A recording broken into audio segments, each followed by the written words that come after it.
Muchas gracias a Pedro Santana, por supuesto, a pesar de su ausencia, como esto es para el público y él supongo que en algún momento podrá ser público.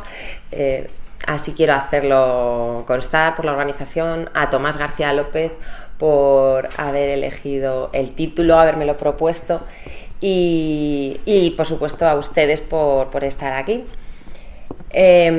Bueno, como ven, el título es bastante largo, tiene dos partes bien diferenciadas, y el mito del pueblo soberano y la corrupción postelectoral en la España del presente en marcha.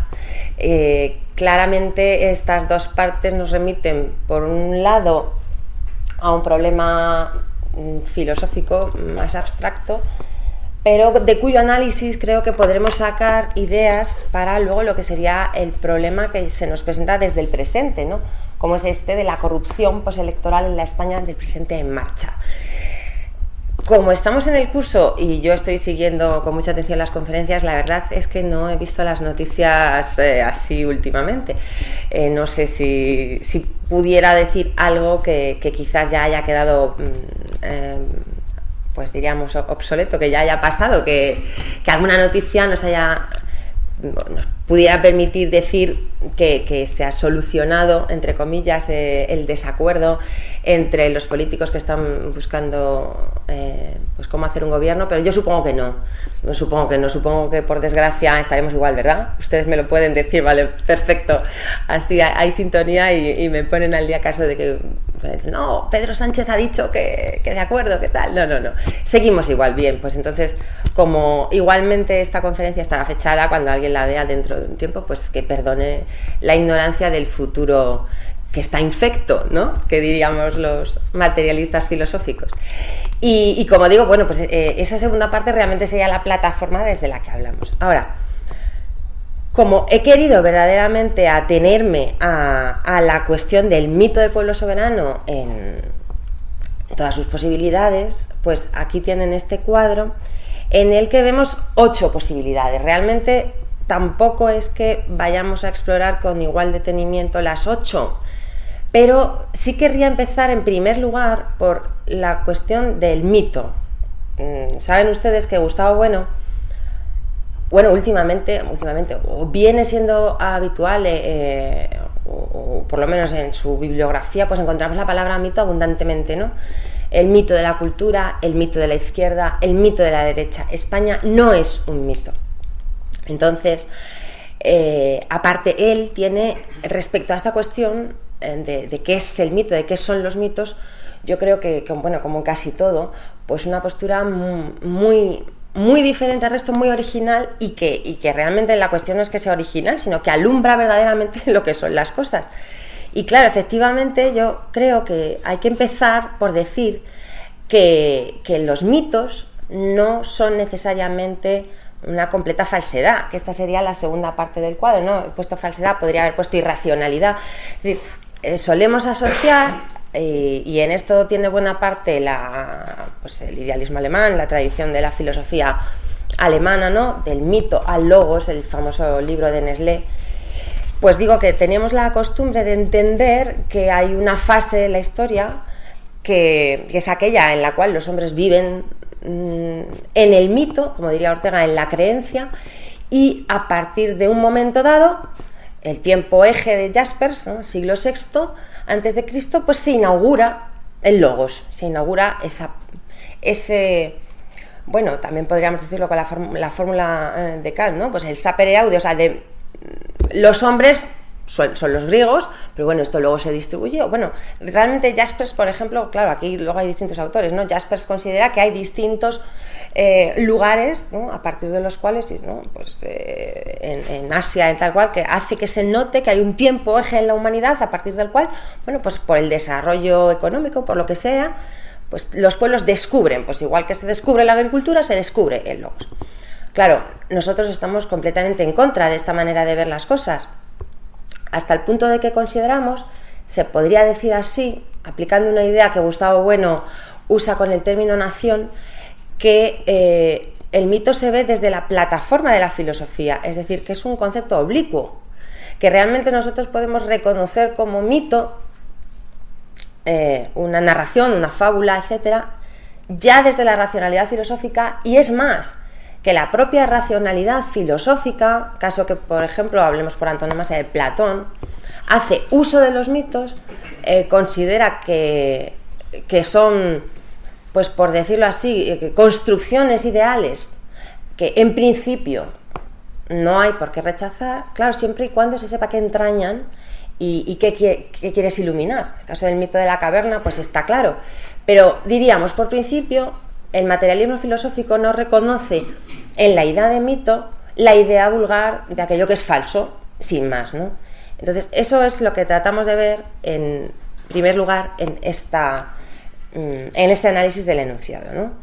De todas maneras, para que ustedes vieran el tono de lo que puede ser la conclusión, realmente pues sería el tono en el sentido musical, ¿no? Yo voy a ofrecerles un par de textos para que ustedes vieran cuál puede ser la conclusión o de qué va a ir esto de lo que estamos hablando. Cuando decimos el mito del pueblo soberano, pues evidentemente nos estamos refiriendo, y sobre todo después de las distintas conferencias que hemos estado escuchando. Pues hay que agradecer a Tomás García su presentación de los conceptos fundamentales el primer día, y a todos los demás ponentes el hecho de que hayan ido ya tallando muchos de estos conceptos, muchas de estas ideas, y que a mí también me den la facilidad de igual no tenerlo que explicar o que me sirva, ¿no?, a la propia conferencia. Eso por supuesto, o sea, que lo que pueda decir va a estar mejor simplemente por el hecho de haber escuchado a los anteriores conferenciantes, eso está claro. Pero bueno, a lo que iba, ¿no? Cuando hablamos a bote pronto, ¿no?, de este mito del pueblo soberano, tal y como, pues diríamos, las distintas conferencias que hemos estado escuchando en este curso lo han entendido, pues yo creo que en reivindicación de la filosofía española estaría muy bien recordar el discurso número 1 de Feijóo en el tomo primero del Teatro Crítico Universal, que se titula Voz del Pueblo.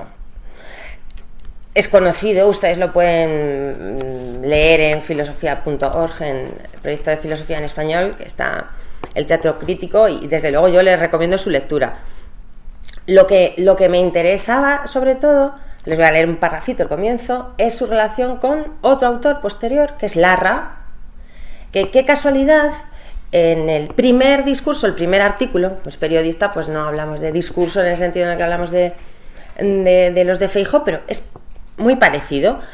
Mariano José de Larra, el primer artículo que tiene de El pobrecito hablador, que es como se llama su serie de artículos en los que trata cuestiones relativas al ensayo en español, pues nos habla de quién es el público y dónde se le encuentra.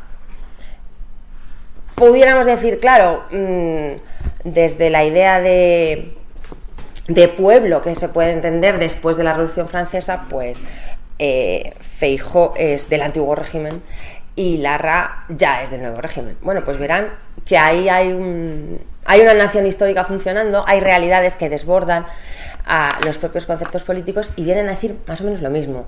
Les leo el primer párrafo de Feijóo, de La Voz del Pueblo.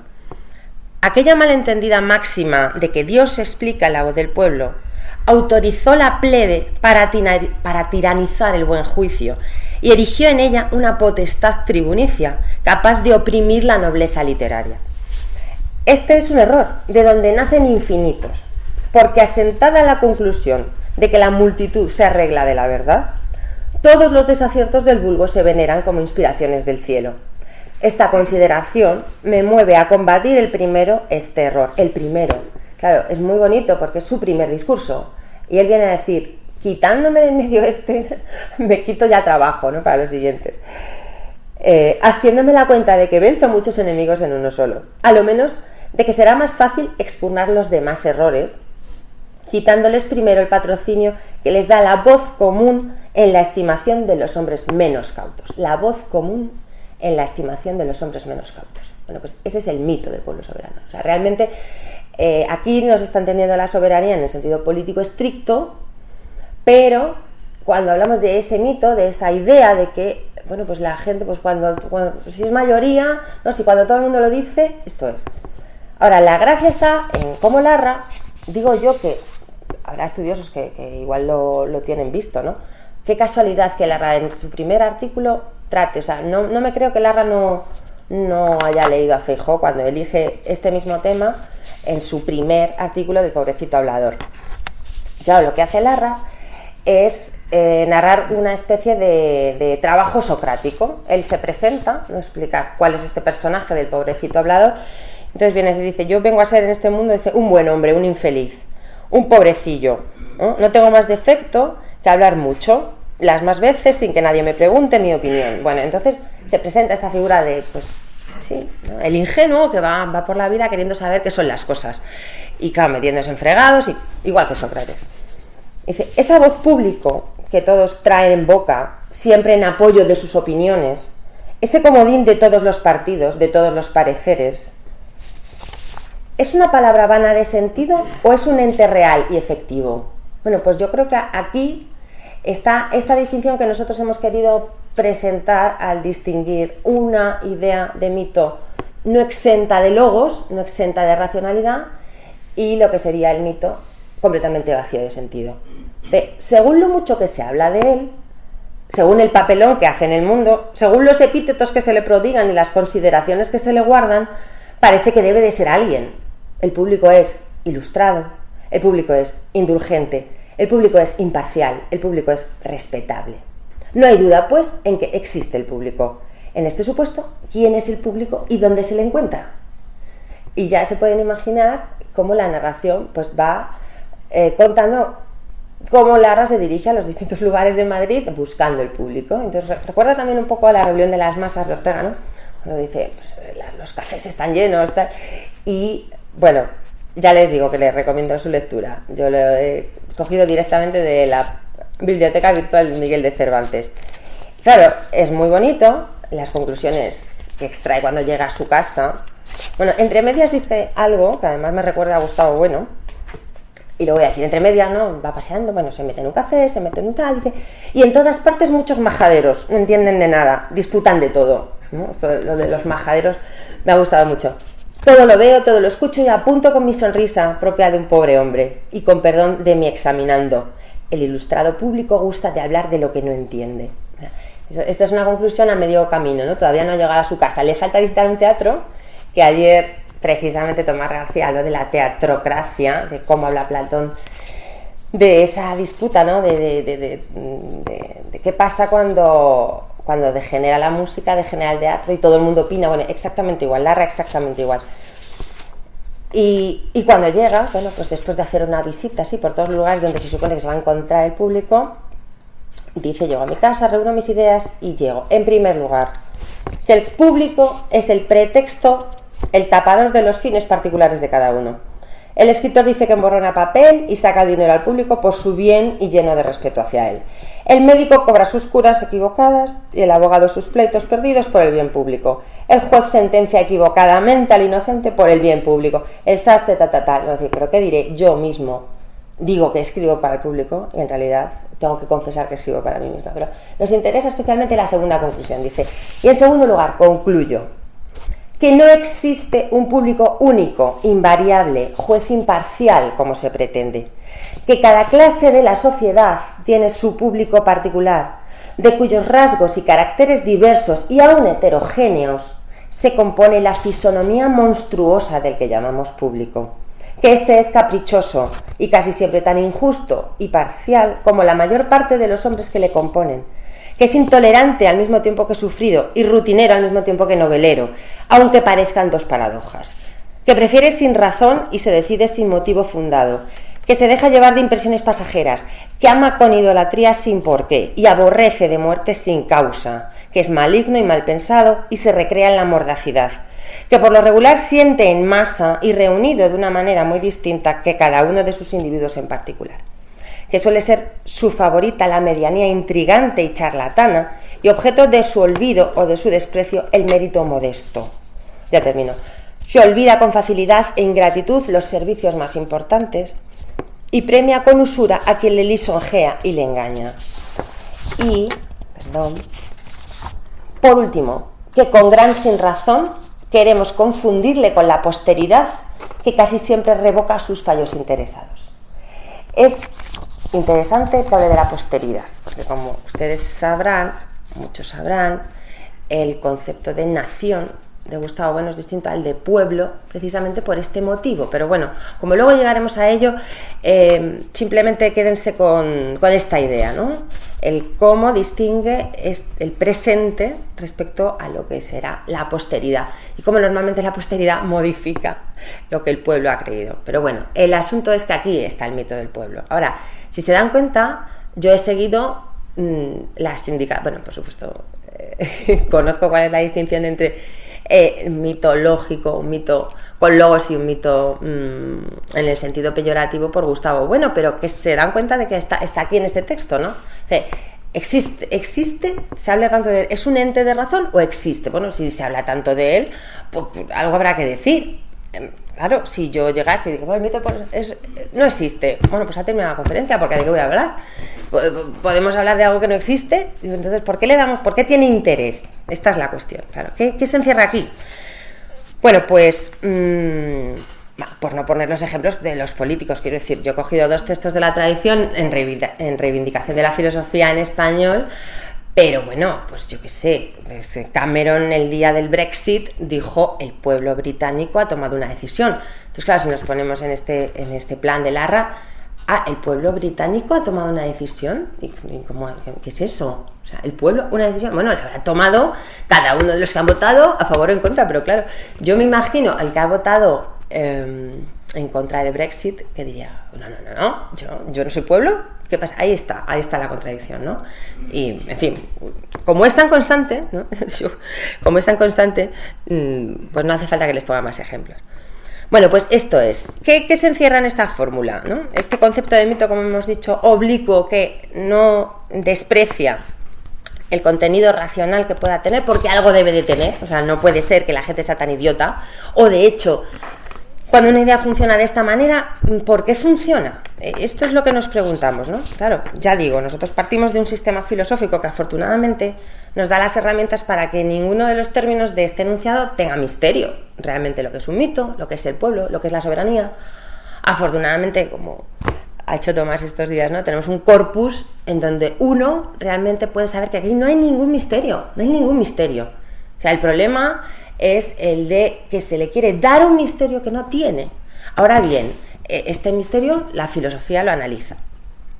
Y lo analiza, y Gustavo Bueno también nos ha ofrecido una idea muy interesante, aunque a mí me ha parecido en este sentido clave, ¿no? Para poder entender cuál es este mecanismo de composición de esta idea del pueblo soberano. Es decir, el pueblo que habla, el pueblo que elige, el pueblo que decide, cuando sabemos que estamos hablando de una masa de hombres que no puede decidir por el hecho de que esto es una operación subjetual, diríamos. Es pasar del plano alfa, digamos, el pueblo, a lo que es una operación en un plano subjetual, por no decir subjetivo, que suena peyorativo, ¿no? Que es un salto de escala, ¿no? Bueno, pues realmente nosotros hemos encontrado en la idea de estructuras metafinitas de Gustavo Bueno la solución para poder entender esto, porque de hecho, tal como presenta esta idea Gustavo Bueno en las lecturas, aquí lo tengo, en las cuestiones codivetales sobre Dios y la religión, el artículo que dedica a la lectura filosófica de la ciudad de Dios explica perfectamente este mecanismo. Es el texto en el que he encontrado mejor explicada esta situación, porque tienen el artículo de las estructuras metafinitas de los años 50, no me acuerdo exactamente, 50 y algo, bueno, es yo creo el primer artículo que escribe sobre esto, pero, y por supuesto es interesantísimo, está dedicado exactamente a lo que sería una estructura ideal, ¿no? Así más o menos habla Gustavo Bueno de esto, es una estructura ideal, una forma lógica que uno ve presente. Estoy intentando reproducir lo que dice Gustavo Bueno en ese artículo y en general, ¿no? En otras ocasiones. Vi, por cierto, o sea, se lo digo, interrumpo la línea del discurso porque yo creo que igual que me ha venido bien a mí, en el caso de los que no lo conozcan les puede venir bien también. Tiene una entrevista, un documental Gustavo Bueno, en el que aparece Juan Cueto. Yo lo encontré por Google poniendo simplemente entrevista a Gustavo Bueno Juan Cueto. Bueno, pues lo primero que me apareció fue un documental. Bueno, como este último que se hizo, pero en su momento pues debían de ser, pues no sé, igual 80 y tantos, 90, bueno. Y entonces ahí Gustavo Bueno, en uno de esos cortes, intervienen varios profesores, varias personas que le conocen, David Álvaro González muy joven, Juan Bautista Fuentes también muy joven, bueno, distintas tal. Y ahí Gustavo Bueno habla de las estructuras metafinitas. Quizás estaría en ese momento trabajando sobre ello, pero el caso es que, por casualidad, yo el otro día, aquí estos días lo puse y dije, hombre, entonces habla así, ¿no? Las estructuras metafísicas son un tipo de ideas, unas fórmulas que vemos aparecer en los autores de la tradición y que tienen una estructura. Entonces, aprovechando la explicación que dio Tomás García de los tipos de corrupción, pues podríamos entender que yo lo que pretendo señalar sería en parte como la corrupción de esa estructura, es decir, cuando a esa estructura lógica no se le reconoce, como lo vamos a ver ahora, es decir, como una fórmula contradictoria que tiene funciones nosiológicas cuando se aplican al propio material que las genera, cuyo desarrollo llega a un límite tal que si te quedas ahí, estás en la contradicción, estás en el absurdo. Entonces, es como están los políticos, perdón por los políticos, como estamos todos, cuando hablamos del mito, cuando hablamos del pueblo, ¿no? Cameron dice, el pueblo británico ha decidido, bueno, vale, es una manera de hablar, no pasa nada. O sea, constantemente cuando hablamos necesitamos economizar y claro, no va a estar uno, bueno, esto es una estructura metafinita, entonces no, es imposible. Claro, eso es la labor de la filosofía. Pero bueno, lo importante sería, claro, en esto Platón tenía razón, o sea, sería bueno que un político supiese qué tipo de funcionamiento lógico hay ahí, porque es que, claro, hay algunos que son los efebos, que es la efebocracia, que el mito se lo han creído. Y entonces, claro, tienen muy difícil realmente saber qué es el pueblo, porque es que es lo que dicen ellos, es que son los que les votan. Entonces, menuda manera de definir lo que es el pueblo, ¿no? O sea, aquellos acerca de los que yo hablo y los que me votan. Ah, muy bien. Entonces a ti te votan 3 millones de españoles y el resto no es pueblo. Bueno, ya llegaremos a su casilla. Pero me he adelantado para que vean ustedes la función práctica de este reconocimiento de una estructura ideal que dices, jo, pues qué sutil. Pues aquí está funcionando la estructura metafinita, jo, pues vaya cosa, ¿no? Bueno, es que es fundamental. Tal como lo explica Gustavo Bueno en la lectura filosófica de la Ciudad de Dios, es que es fundamental saberlo, porque es un mito que en cuanto que se entiende como una fórmula contradictoria, que procede de un sustrato material real que llevado al límite, ¿no? O en cuyo desarrollo se pueden llegar a generar contradicciones. Si tú te quedas en la contradicción y no ves cómo se ha producido, en nuestro caso, pues es muy fácil, no es que sea muy fácil, pero lo podemos ver como el proceso de descomposición del antiguo régimen. Claro, hombre, por decirlo con las 3 fórmulas clásicas de Aristóteles, gobierna uno, gobiernan varios, gobiernan todos, vale.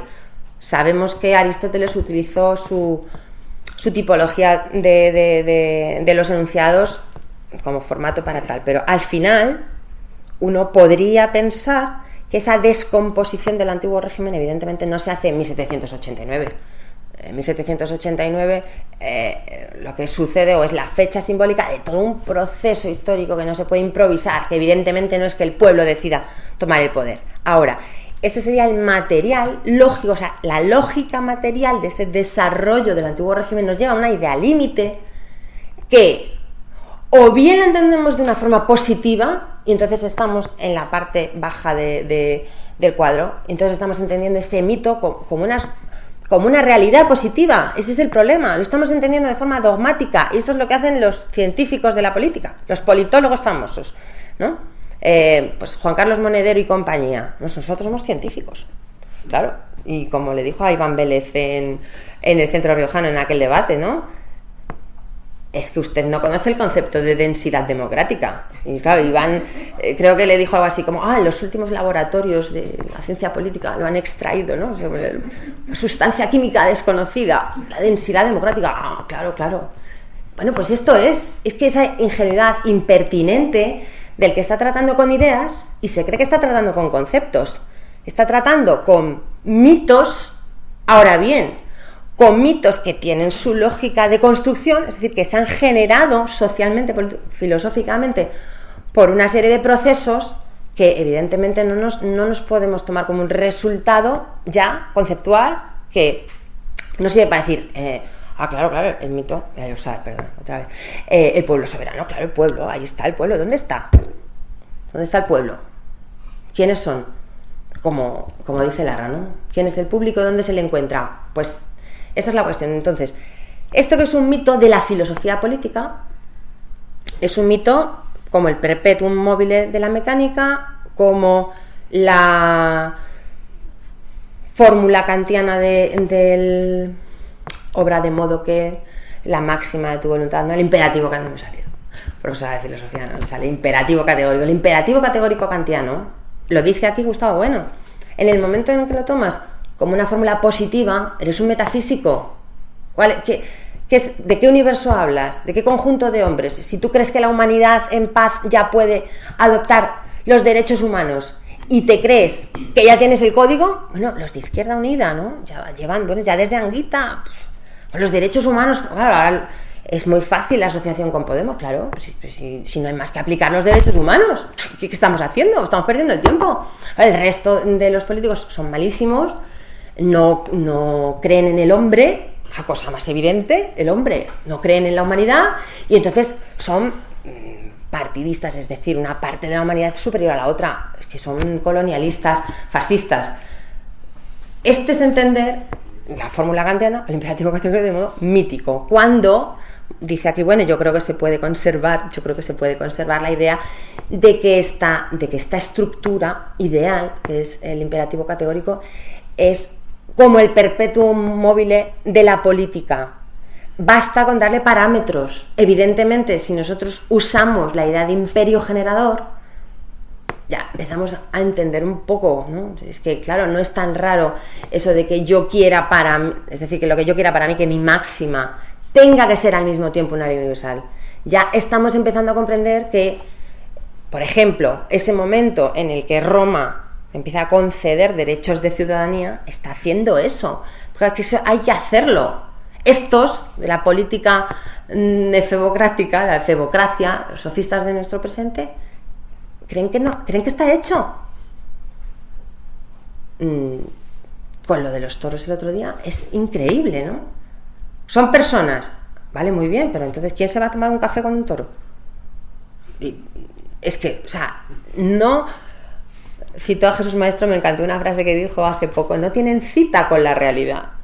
Son personas que se creen que aquello de lo que hablan ya está hecho. No, perdón, pero ¿cómo se hace? Es imposible. Es que es imposible. Pues esta es la diferencia, ¿no? Tratar los mitos como estructuras ideales, límite, contradictorias, pero que tienen su función. Claro, nosotros podemos decir, tienen su función, efectivamente. Reconocemos en la realidad el funcionamiento de estas estructuras. Por ejemplo, me parece un ejemplo muy directo. Cuando, además ha sido hace relativamente poco, cuando una pareja que va en una barca se pierde en los mares de Malasia por ahí, pues el Estado está obligado a ir a por ellos, hay que recuperarles. Y la familia exige al Ministerio de Exteriores o al ministro correspondiente, creo que fue Exteriores, ¿no? Claro, su búsqueda. Y se moviliza el Estado, pero ¿qué es esto? Claro, uno en plan finitista, ¿no? Cuando distingue Gustavo Bueno entre la concepción de las totalidades según el método finitista, es decir, tomando ese conjunto como un conjunto positivo de elementos, el método de los transfinitos, que es a lo que luego él llama la estructura metafinita. Bueno, pues ahí está funcionando la estructura metafinita, porque realmente esos individuos, como españoles, comprometen al todo, es que lo comprometen. Y cuando esos padres exigen al Ministerio de Exterior que lleve allí, claro, ¿quién iría? Pues las fuerzas, pues claro, no sé, guardias civiles no, pues tendrían que ir soldados, tendrán que ir militares, tendrán que ir aviones.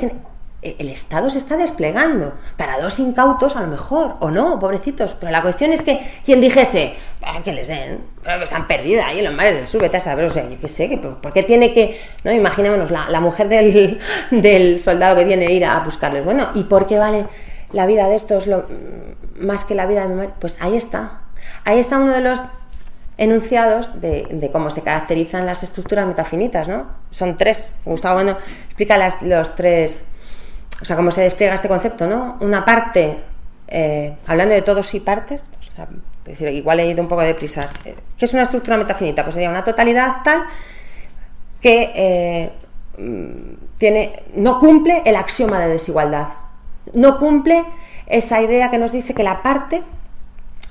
que el todo es mayor que la parte. O sea, si yo digo que el todo es mayor que la parte en una tarta, está claro. Yo tengo la tarta, te doy un trozo, evidentemente lo que queda es más, ¿no?, que el trozo de tarta que te doy, está claro. Ahora, en una totalidad metafinita, la parte es igual al todo. ¿Esto cómo es? Esto no puede ser. Bueno, ahí se despliegan tres pasos. Una parte conmensura a otra parte del todo, una parte conmensura al todo, y a su vez el todo será íntegro en una parte. Como resulta que los filósofos o la filosofía o en la historia de la filosofía podemos encontrar esa estructura en muchos autores de distintas épocas, por ejemplo, que son las homeomerías de Anaxágoras, pues eso, que es el alma según Plotino, toda en cada parte y, ¿no?, toda íntegra en cada parte y toda en cada una de sus partes. Pues es esta idea de alma, pues esto es una totalidad metafinita. Bueno, pues ahí está, España en cada individuo. Los atentados de ETA, está clarísimo, ¿no? Cuando salen las víctimas, bueno, ya está bien de las víctimas, ¿no? Ya, bueno, ya, oye, bueno, sí, hombre, qué pena y tal, ya en su momento celebramos los funerales y todo lo que quieras, como dicen los políticos. Con las víctimas, por supuesto. No, bueno, pero es que es con las víctimas porque son españoles. Es que un atentado contra un español que no haya sido juzgado, eso está abierto. Eso es un compromiso de España constante. Y eso sigue ahí. Esa justicia todavía, cuando se exige, se hace desde esta idea. Está funcionando la estructura metafinita. Si entendemos las víctimas como personas particulares que han sufrido un atentado y que, bueno, evidentemente hay que darles consuelo, acompañarles, y bueno, ya pasó, no pasó.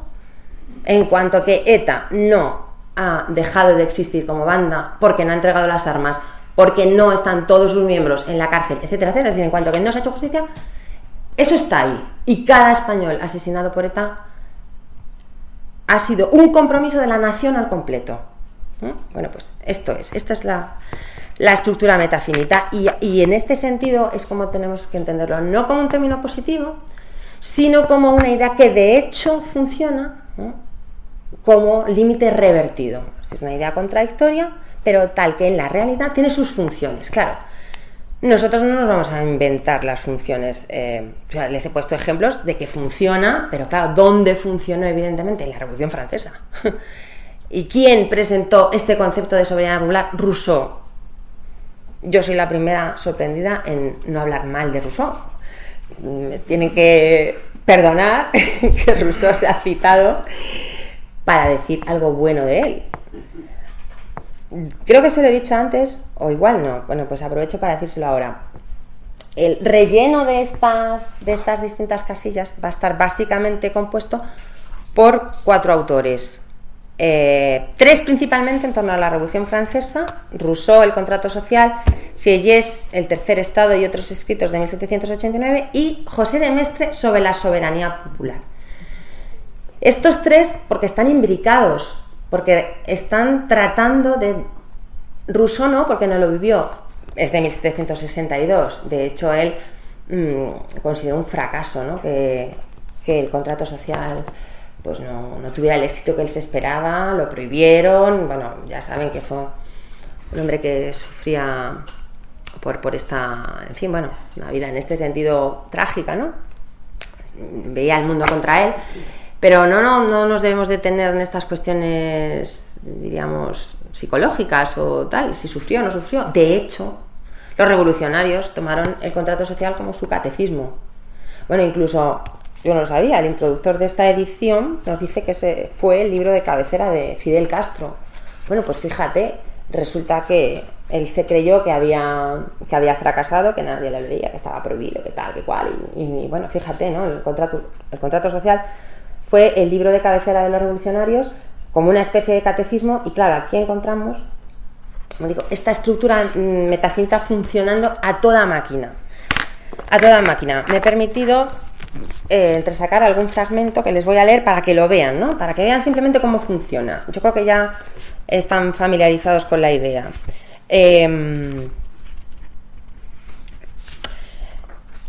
Dice Rousseau, perdón.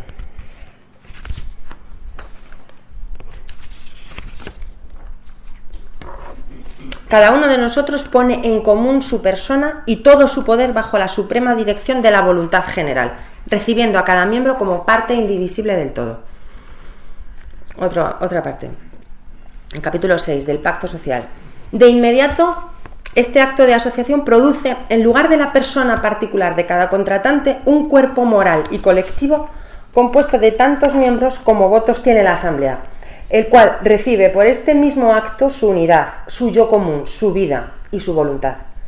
Esta persona pública, que se constituye mediante la unidad de todas las restantes, se llamaba en otro tiempo ciudad-estado, y toma ahora el nombre de república o de cuerpo político, que sus miembros denominan Estado cuando es pasivo, soberano cuando es activo, y poder al compararlo con sus semejantes.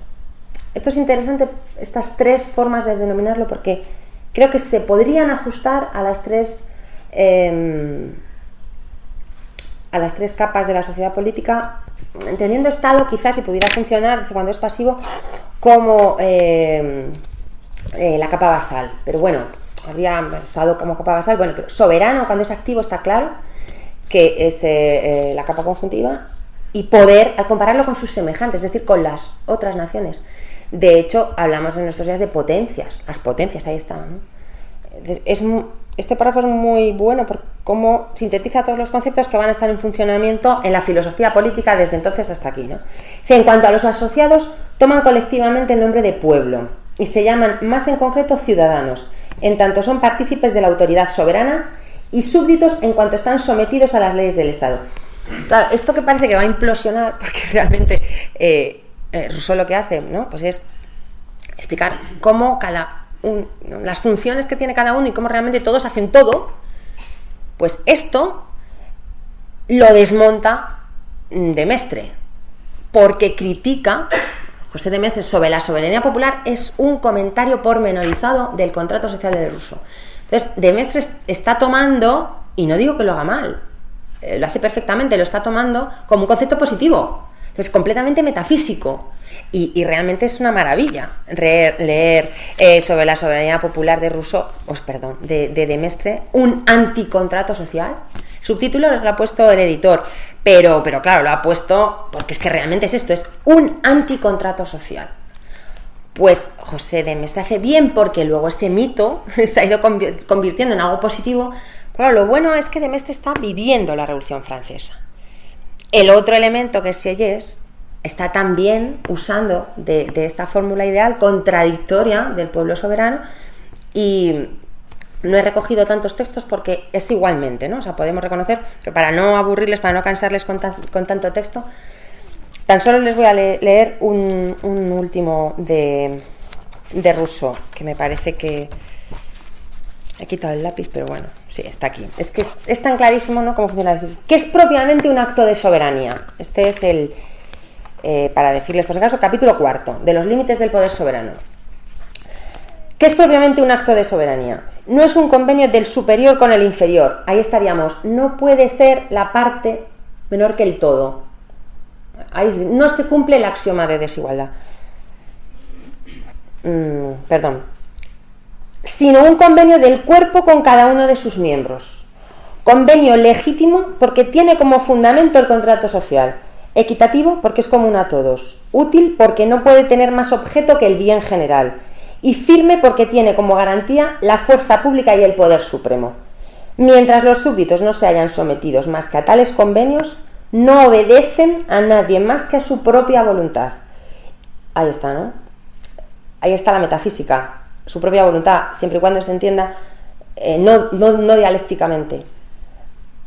Y preguntar hasta dónde se extienden los derechos respectivos del soberano y de los ciudadanos es preguntar hasta qué punto pueden estos comprometerse consigo mismo, cada uno de ellos respecto a todos, y todos respecto a cada uno de ellos. Yo creo que está clarísimo, ¿no?, esta idea. Vale, pues en Sieyès tan solo, bueno, en Sieyès, fíjense ustedes los capítulos del artículo ¿qué es el tercer estado? Si no está formulando exactamente esto, ¿no? Voy a decir, ¿qué es el tercer estado? ¿Qué ha sido el tercer estado? ¿Cómo era? Bueno, es que tengo aquí el libro. Bueno, nada. ¿Qué debe ser? Todo. ¿Qué tenemos que conseguir? Que sea algo. O sea, todo, nada, algo. Está claro que aquí el problema de los todos y las partes está funcionando constantemente. Pero, y esto es lo que quiero que vean, no están tomando estos autores, y creo que hacen bien, a la nación como un conjunto finitista. No es una totalidad finita. Ahí está funcionando la nación. Ahí está funcionando esa idea según la cual el pueblo, esto ya lo estamos diciendo desde el materialismo filosófico, son los individuos vivos, presentes, la multitud presente, pero tal que no puede renunciar a lo que han heredado porque los actos del pasado han influido en su realidad, y al mismo tiempo tienen que contar con los que vendrán. Entonces, hay también un texto muy bonito de Sieyès cuando habla de las generaciones pasadas. ¿Qué han hecho ustedes, no? ¿Qué han hecho ustedes? Pues lo han hecho mal. Lo han hecho mal. Nosotros nos vamos a preocupar de lo que va a pasar a partir de ahora. Entonces, en ninguno de ellos, ni en Rousseau ni en Sieyès, evidentemente vamos a encontrar el concepto, la idea de nación política que Gustavo Bueno ha presentado. Pero tenemos que ver en esas referencias a las generaciones venideras, a los hombres del pasado, el ejercicio de esa idea que Gustavo Bueno presenta al distinguir al pueblo de la nación, ¿no? Así que lo que les quería decir a continuación, y esto también salva a Rousseau. Yo les confieso que me he quedado con una opinión de José de Maistre sobre Rousseau. En las partes, maravilloso. El todo es un desastre. Esto es así, realmente, ¿no? Dice, no sabe construir. Si uno va a conceptos, a partes de su obra, son maravillosos. De hecho, usa el mismo concepto de soberanía. O sea, lo que muestra de Maistre es que está usando esos elementos, pero los construye de manera diferente. Desmitifica, en el sentido de que le quita la metafísica y deja completamente en evidencia el absurdo de tomarse esta idea en un sentido positivo, ¿no? Vale, pues a continuación de esto que acabo de leerles, de cómo funciona la soberanía, claramente un concepto metafinito que nos lleva a la idea de nación, habla de la pena de muerte. Y claro, es glorioso realmente leerlo, porque aquí está entendiéndose perfectamente la idea de eutanasia procesal. O sea, quiero decir, se ve desde la idea de eutanasia procesal el sentido que tiene la pena de muerte, ¿no? Dice además, porque la aplica con la misma idea, que además todo malhechor, al atacar el derecho social, se convierte por sus delitos en rebelde y traidor a la patria. Deja de ser miembro de ella al violar sus leyes y hasta le hace la guerra. Entonces la conservación del Estado es incompatible con la suya. Desde el concepto finitista, qué tontería, o sea, un solo hombre se va a cargar el Estado. Pues bueno, pues sí, en cuanto que tú no le das, en cuanto que no haces justicia, se ha atentado contra el derecho público, claro que sí, no puede o uno u otro. Esto, claro, es como lo de Alejandro y Darío, pero entre el Estado y un individuo que atenta contra la soberanía, el derecho público. Claro, evidentemente no son lo mismo delitos comunes que delitos políticos, ¿no? El enemigo público es un concepto que tanto en Sieyès como en Rousseau está clarísimo, claro, pero está clarísimo, está funcionando con la guillotina.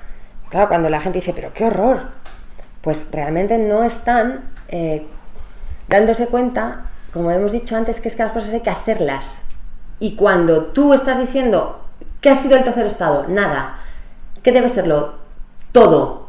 Y esa pars totalis, como dice Bueno, ¿no?, empleando la terminología latina, esa parte está teniendo como objetivo de sus planes políticos al todo, en ese momento se hace nación, se cumple. Pero claro, para cumplirlo, quien no está de acuerdo y no es un individuo, claro, evidentemente son facciones, y aquí recuperamos lo que hemos dicho al empezar, ¿no? Si entiendes al público como un agregado de individuos, nunca vas a ver cuál es el problema. El problema de la multitud es que es el conflicto entre distintas partes y si hablamos políticamente en este contexto de la Revolución Francesa, cuyos planes son contradictorios. O sea, aquí la cuestión no es tanto, ay, qué malos, ¿no? Fueron los revolucionarios que mataban a los niños, a las personas, y qué horror, la Revolución Francesa, qué horror.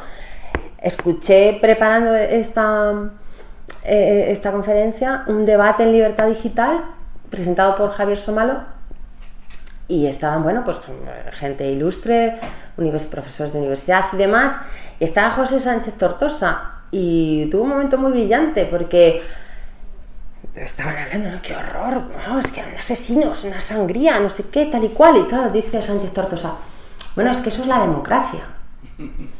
Y entonces, ¿cómo va a ser eso? Pues sí, es que claro, lo que no podemos pensar desde el fundamentalismo democrático es que no ha tenido que pasar eso para usar conceptos que hoy en día nosotros tenemos asumidísimos. O sea, quien nos dijera, hoy no, tú no hagas la matrícula para entrar a la universidad porque tú eres pobre, ¿no? O tú eres negro, o tú no porque tú eres del barrio. ¿Qué me estás diciendo? O sea, yo soy exactamente igual que otro. A mí no me valores. Esa es la ley común. ¿Quién no está constantemente ejercitando estos conceptos, ¿no? Cuando denuncia injusticia, es decir, cuando la parte no conmensura a otra parte. Cuando no estamos entendiendo la parte que es el individuo como vista desde el todo. Y es que esa es la cuestión. Por eso el liberalismo en este sentido, cuando apela a la asociación de los individuos de la que tanto se ríe José de Maistre, que es desternillante, o sea, yo les confieso que la lectura sobre la soberanía popular de Maistre es literatura humorística, pero en serio, o sea, como uno se ríe, ¿no? Cuando uno se ríe con Gustavo Bueno, pues igual, cómo se burla y cómo tal, pero está diciendo las cosas. Pues es que es esto, es que los liberales cuando hablan de los individuos que se asocian y entonces valoran lo que su voluntad particular tiene de beneficio cuando deciden asociarse y tal, mucho de lo que hay en Rousseau, claro, porque al final el pacto social, todo tiene que comenzar por un pacto social. Bueno, ¿cuándo es eso? Dice de Maistre, ¿cuándo se han reunido los individuos para decir, nos conviene estar juntos, es mejor que estemos sueltos por tal? Pero claro, si entendemos a Rousseau en ese plan, sí, claro, está claro que estamos denunciando esto es lo que estamos diciendo constantemente, ¿no? Estamos denunciando que se esté tomando esto en un sentido histórico, que eso es lo que hace de Maistre, curiosamente. O sea, lo que es curioso es que en 1792 alguien pudiera tener tan claro cómo no se puede utilizar estos conceptos sin tener en cuenta la historia. Ya no hay que irse a Hegel, ya está ahí, esta crítica con la historia, hasta el punto de que dice de Maistre, bueno, es que claro, me están diciendo el hombre cuando decide reunirse, no sé qué, dice, es que no son hombres. Que usted me está hablando de un hombre que no es un hombre todavía, porque para hablar de hombre ya tiene que estar el Estado. Totalmente de acuerdo, totalmente de acuerdo. Pero bueno, por volver a donde habíamos dicho, ¿no? ¡Qué horror! ¡Qué asesinos! Bueno, eso es la democracia. Esos son los esquemas con los que estamos funcionando, para bien o para mal. Por supuesto que la denuncia del marxismo, ¿qué denuncia? De nuevo, y perdón, me estoy reiterando, denuncia el tomar esas ideologías. Entonces, claro, ya entendemos el concepto, la idea de ideología marxista, ¿no? El tomar esos ortogramas como si realmente tuvieran que llevarse a cabo, cuando no como planes que han obtenido unos resultados que no tienen que ver con los objetivos finis operantis, pero cuyos resultados hay que tener en cuenta y no se los salta un torero. Y eso es la historia. Si no hay Revolución Francesa, en Francia no hay nación política. Y aprovechemos para reivindicar el concepto, o sea, la idea, de nación política, porque es lo que se ha corrompido. O sea, y en ese sentido, por eso decía que agradecía a Tomás el haber hablado ayer de las corrupciones primogenéricas, segundogenéricas, terciogenéricas. A lo que estamos asistiendo en nuestros días es a una corrupción terciogenérica de la nación política. Es una corrupción terciogenérica porque ni se sabe cómo se ha forjado, ni se entiende la ideología que tiene que haber funcionado para constituirse, pero lo peor de todo es que están viviendo de esas rentas, diríamos, históricas, y encima lo desprecian, ¿no? Ese es el problema. Hablar desde la plataforma de la nación, en este caso española, recortando la soberanía al número de habitantes que a ti te dé la gana. ¿En función de qué? Pues me atengo a Sieyès, de privilegios, de leyes particulares. La manera en la que yo he leído a Sieyès era dándole los parámetros de la situación actual de España, y evidentemente los privilegiados son los secesionistas. Es decir, son aquellos partidos que buscan una ley privada, eso es privilegio, los que no se atienen a la ley común. Dice Sieyès, ¿no? ¿Cómo se define un privilegiado? ¿Qué es un privilegiado? Aquel que no se tiene a la ley común y quiere derechos exclusivos. Bueno, pues esto es. Son los privilegiados de nuestros días, son los que nos hablan del pueblo desde un concepto de pueblo que ha corrompido esta idea de la nación política y que recorta desde su razón particular impolítica, porque suelen ser, y estos días también lo hemos estado comentando, ¿no? Suelen ser razones impolíticas. Uso el concepto de Sieyès: sexo, ¿no? Feminismo, sexo, color, religión, talla no, pero pues a lo mejor, ¿por qué no? O sea, si nos fijamos en los etnicismos, no sé, es que son barbaridades que nos sorprenden, pero que está pues surgiendo la defensa de aquello de lo que la nación política no se libró ideológicamente, no, es que se libró porque removió las bases sociales del antiguo régimen. Es que ya la nación étnica, en el sentido en que nosotros hablamos de esas naciones vistas desde el Estado, deben quedar refundidas en el Estado. Bueno, pues hay una rebarbarización de la sociedad cuando exigimos derechos exclusivos en función de la lengua. De la lengua no se puede negar. En función de la lengua, bueno, el RH negativo de Arzayus no se nos ha olvidado. Cuando decimos porque Sieyès lo dice, habla de religión, habla de talla, ¿no? Talla. Hombre, para entrar en el ejército la talla sí que es verdad que influye, ¿no? Pero eso sería visto como privación, ¿no? No como negación. Pero bueno, es que nosotros tenemos que escuchar a individuos que reivindican el derecho exclusivo a hablar su lengua cuando no es su lengua. Cuando no es su lengua común, que es aquella en la que se comunican con el resto del pueblo. Y no puede haber otro pueblo más que el que se marca desde la soberanía del Estado. Y en cuanto que se pone en cuestión, se corrompe, es el Estado, entonces ya, pueblo es cualquier cosa, lo que a mí me dé la gana, como decíamos estos días de Podemos, ¿no? ¿Quién es el pueblo? Pues aquellos que deciden votar a Podemos. Ah, pues está bien, claro. No sé, 3 millones de españoles. Bueno, entonces, dicho esto, ¿no? Ya hemos reconocido cómo se asocia esta idea también a la pena de muerte, cosa que evidentemente se olvidan todos los fundamentalistas democráticos. Vamos a decir que he recogido las fórmulas con las que Sieyès simplemente nombra esta contradicción. Esta contradicción que, como decimos, tiene la virtud de reconocer situaciones reales o que, gracias a su reaplicación al material generador, pues instituye, ¿no?, realidades políticas. Sieyès dice, o habla de la opinión general, perdón, es una lista, simplemente yo he ido tomando, cuando aparece esta idea es opinión general, opinión pública, voluntad común, voluntad nacional, libertad de la asamblea. Esta parte en la que habla de libertad de la asamblea además es muy bonita porque defiende aquello que se concluye en la asamblea, dice, en contra de los abucheos del público. Entonces, ahí se ve cómo está teniendo un concepto de la nación en la que no se cumple el axioma de desigualdad, es decir, si hay público que abuchea, entonces son aquellos que no están teniendo a la nación en su ortograma político, con lo cual podemos rechazar, ¿no?, ese público, esos abucheos. Interés general, claro, común decisión, creencia social, libertad pública, interés público e interés común. Bueno, en las ideas sobre los medios de actuación de que podrán disponer los representantes de Francia en 1789, que es así como se llama este escrito, es consciente de que no sabe muy bien de lo que está hablando. Es decir, esto que es el interés general, ¿no? En todas las discusiones hay un problema central que debe ser resuelto: establecer en cada caso lo que prescribe el interés general. Cuando la discusión comienza, no se puede juzgar en absoluto la dirección que tomará para alcanzar finalmente tal descubrimiento.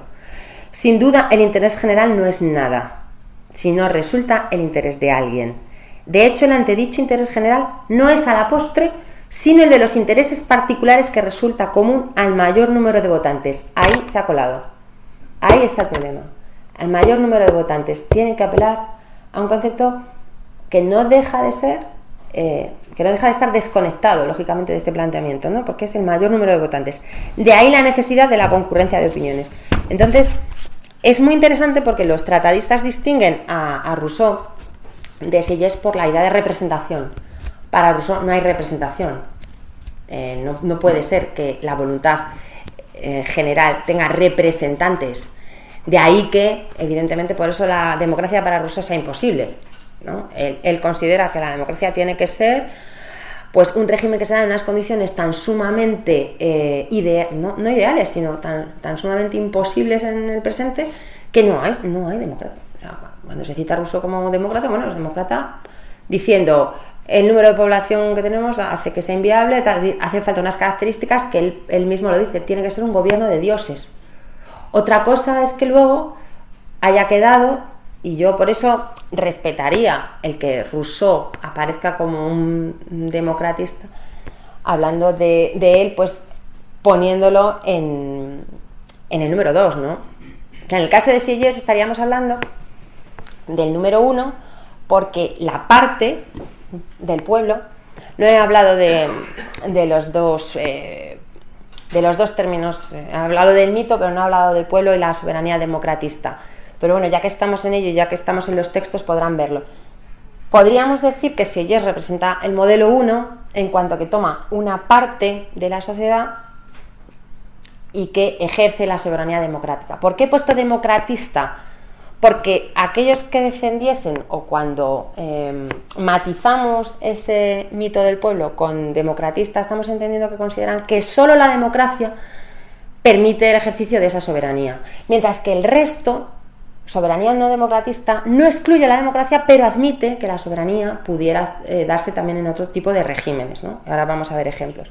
Entonces digo que podríamos poner en el modelo 1 a Sieyès y a Rousseau en el modelo 2, pero siguiendo lo que sería la tradición escolar.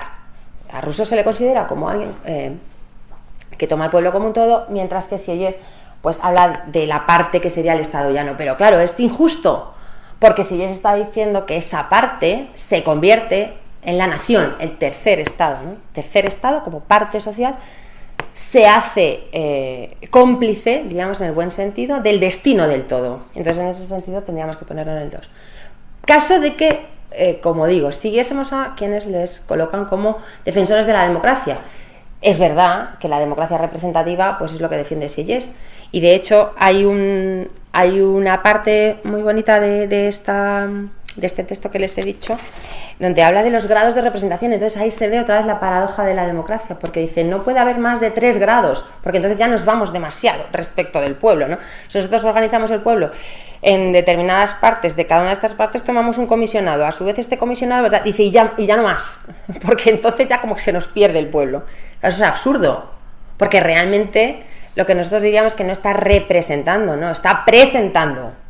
Y tienen que ser hombres sabios aquellos que sepan hacerse cargo de qué necesita la nación.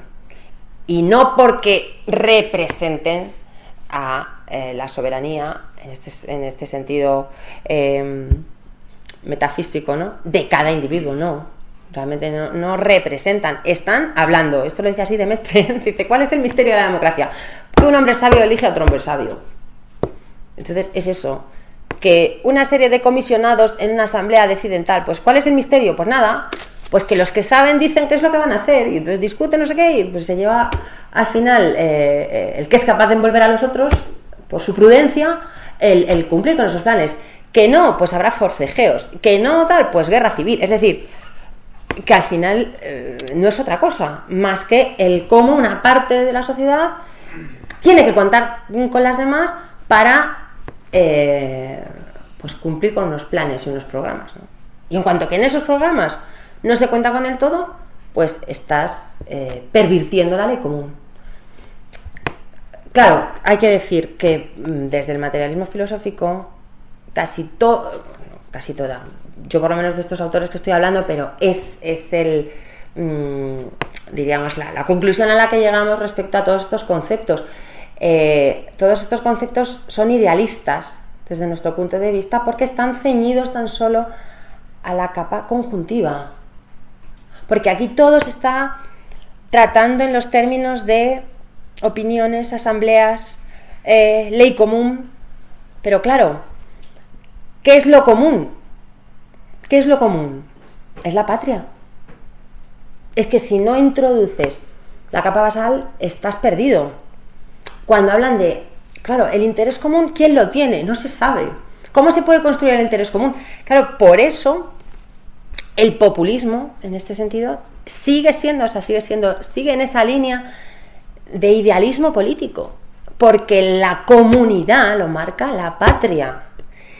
Y lo que habría que decir es que lo que suele suceder con el academicismo y cuando los textos se toman como la Biblia, claro, que uno lee esto y tiene que pensar que estos hombres están discutiendo, están allí, que está funcionando, que ellos están ejercitando a la patria. Bueno, por supuesto hablan de patriotismo, hablan de tal, pero no hace falta que rectifiquen su idealismo porque están luchando, porque están en guerra, porque saben perfectamente qué es lo que están defendiendo. Claro, nosotros tenemos que ver estos escritos como escritos de combate en unas situaciones en las que no hace falta la referencia, pero si nosotros desconectamos estos textos de su realidad y creemos que aquí se está jugando la soberanía simplemente en los términos de qué se discute en una asamblea, quién defiende el interés, si es particular o si es general, nos vamos a quedar en la capa conjuntiva, no vamos a saber de qué se está hablando, cuando lo común solamente te lo puede dar la capa basal, que es la patria. Y eso es lo que nosotros reconocemos como materialismo político, aquellas teorías que tienen en cuenta la capa basal, es decir, que basan, por eso capa basal, ¿no?, que basan todos los autogramas que se puedan elaborar en función de un bien común que es el propio territorio, ¿no? Y la defensa de la soberanía, entre otras cosas, a través del lenguaje, por supuesto, y de la ley, es que funciona en unos límites territoriales. Vale, pues decimos entonces, Rousseau no hay representación, los textos, no sé cómo voy de tiempo. Llevamos una hora más o menos, ¿no? Vale. Entonces no hace falta que les lea los textos en donde Rousseau se ve que no acepta la representación. Ya digo, ¿no? La voluntad general no se puede enajenar, entonces no puede haber. Ahí estaría quedándose con el todo, ¿no? No estaría, digamos, en este sentido que hemos dicho, ¿no? Estaría tomando el todo excesivamente de forma metafísica, ¿no? Y les quería decir cómo de Mestre comparte esto. Les leo, dice: todos los pueblos han sido felices y poderosos en la medida en que han obedecido con la mayor fidelidad a esta razón nacional, que no puede ser subjetiva, que no puede decidirse, acerca de la cual no hay libre elección. Todo esto, ¿no? Él está poniendo en manifiesto la historia. Y dice: no otra cosa que la aniquilación de los dogmas individuales y el reinado absoluto de los dogmas nacionales, es decir, prejuicios útiles. ¿Por qué prejuicios útiles? Porque claro, si nosotros tuviéramos que definir a de Mestre de un modo lo más objetivo posible, pues es un reaccionario, es alguien que está en contra de la revolución, que en ese sentido la historia no le da la razón, porque él está hablando y dice: esto es un desastre, si quieren una república no la van a conseguir. Entonces claro, nosotros lo leemos y ahí vemos el futuro perfecto. Él está hablando de una situación muy interesante, todo lo que dice contra Rousseau tiene toda la razón, pero claro, dice, en esta anarquía, con este absurdo, ¿no?, no llega a ver lo racional que es la situación. ¿No? Dice, no, quieren una república y no la van a conseguir. Entonces, digo, él está reconocido como un reaccionario y pues digamos un defensor del antiguo régimen. Pero claro, es un defensor del antiguo régimen muy raro. Porque cuando tiene que decirnos que hay que usar prejuicios útiles, ese prejuicio útil es la unión del trono y el altar. Y el propio Demestre está, ¿cómo decir?, desnudando, en el cuento, ¿no? O sea, está diciendo que el rey va desnudo. Está diciendo que hay que usar la religión, que hay que mantener, claro, dice, los dogmas nacionales, prejuicios útiles. Pero no porque el dogma esté en la nación, sino porque asocia la soberanía a Dios. Él está, por supuesto, a favor de la monarquía de origen divino. Entonces, si nosotros dijéramos, ¿dónde pondríamos a Demestre? Pues estaríamos o bien en el 7 o bien en el 6. Es decir, lo que pasa es que aquí emplearíamos un poco el matiz de éthique, ¿no? Él consideraría un mito completo la soberanía democratista del pueblo. Podríamos decir, desde el punto de vista en que él está criticando a los revolucionarios, estaría en el 7. O sea, no puede ser que el pueblo, como parte de la sociedad que necesita contar con las otras partes, es más, que no hace nada por las otras partes porque el pueblo es simplemente la materia, porque no puede ser soberano por definición, pues digo, estaría aquí. Sería, el pueblo es un mito porque representa la idea de que una parte, precisamente la gobernada, gobierne. O sea, además es que así empieza. Lo bonito de este libro es que directamente, creo, pero espero no equivocarme porque si no, no van a decir, pues anda que... Pero es que creo que directamente en la primera página presenta la paradoja. Bueno, la cita de Virgilio con la que comienza es non illi imperium, no es suyo el reino, pero dice, últimamente se escucha mucho eso de que el pueblo es soberano, pero ¿soberano de quién?, me pregunto. En apariencia, soberano de sí mismo y por consiguiente súbdito. Lo más seguro es que haya aquí algún equívoco, sino un error, dado que el pueblo que gobierna no es el pueblo que obedece. Así pues, nos basta con enunciar la proposición general: el pueblo es soberano, para darnos cuenta de que requiere algún comentario. Claro, luego dice, es que precisamente lo que no es soberano, es que el soberano es el que manda y el pueblo es el que obedece, punto. Entonces, ¿qué es esto? Es dar la vuelta a la tortilla, o sea, se han subido las sillas a las mesas. ¿Esto qué es? ¿El pueblo soberano? No, precisamente el pueblo lo que hace es obedecer, y esa es la definición operacional de pueblo. El pueblo es el que obedece. Por tanto, si es soberano o no es pueblo, porque entonces ya es notable, entonces ya forma del estadio superior de la sociedad, o si es pueblo, es una fórmula contradictoria, y tiene razón, claro, evidentemente, desde los conceptos habituales. Y claro, habla de los sentidos de soberanía, y es esto, el sentido grosero, el de simplemente decir, hombre, claro, la democracia entonces es trascendental, el pueblo siempre ha gobernado, porque vamos, siempre ha tenido más fuerza que los menos, y al final, para tenerlos que gobernar, tienes que contar con ellos. Y pues claro, si no es la anarquía, pero claro, democracia ha habido siempre. Pero claro, él quiere un concepto estricto de soberanía. Y en ese sentido, pues se burla de la propia fórmula. ¿Cómo va a ser el pueblo soberano? Bueno, pero decía, lo de los prejuicios útiles. Prejuicios útiles, es decir, la alianza del trono y el altar que es un prejuicio útil. Esto es Napoleón, totalmente. Fíjense lo que dice que es Dios. Claro, es que es una risa. Tú coges un manual y dices, pues nada, reaccionario, defensor del antiguo régimen, tal. Sí, muy bien. ¿Y qué dice que es Dios? Dice, tómese si se quiere un gobierno republicano cualquiera. De ordinario encontraremos un gran consejo en el que reside, en sentido estricto, la soberanía. ¿Quién ha instaurado ese consejo? La naturaleza, el tiempo, las circunstancias, es decir, Dios. Ah, muy bien. O sea que la naturaleza, el tiempo, las circunstancias son Dios. Esto es como lo que decimos de las vías de Santo Tomás, ¿no? Y a eso se le llama Dios. Ah, vale. Si tú dices, después de explicar cómo a partir del mundo regresas a una causa primera, hay que decir, y a eso se le llama Dios. Bueno, pues la impiedad ya está en Santo Tomás, ¿no? Esta es la idea de Gustavo Bueno cuando habla del ateísmo que implica el Dios terciogenérico, ¿no? En cuanto que tú tienes que decir, y a eso se le llama Dios, ya estamos teniendo que decir, eso es lo que tienes que creer. Bueno, pues esto es lo mismo. La naturaleza, el tiempo, las circunstancias. O sea, si la soberanía es obra del tiempo, si los estados, claro, ahí está recorriendo la idea de nación histórica, que no se puede improvisar la nación. Claro, ¿dónde estaba la materia? Esto es lo que estos hombres al hablar, pues claro, están en las asambleas, son escritos de combate, ya lo tienen ahí, pero es que nosotros no podemos descontextualizarlo, claro. De Mestre está exiliado. De alguna manera también está en una posición privilegiada para ver esos conceptos funcionar tal como se están usando de forma vulgar y decir, ¿cómo que soberanía popular? Pero claro, dice esto, dice todo aquello que nosotros decimos, en el sentido de reivindicar el materialismo histórico. O sea, es que es increíble, porque podríamos ver a de Mestre como un precedente de Marx completamente, cuando nos dice que la historia no se improvisa.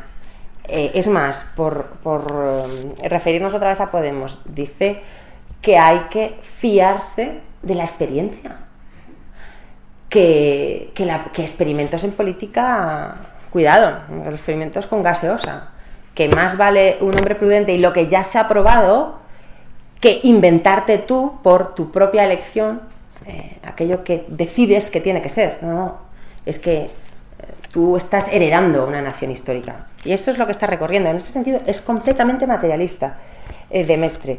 Porque ya digo, Dios para él, claro, es el tiempo, las circunstancias, la geografía, vale. Vamos a seguir avanzando.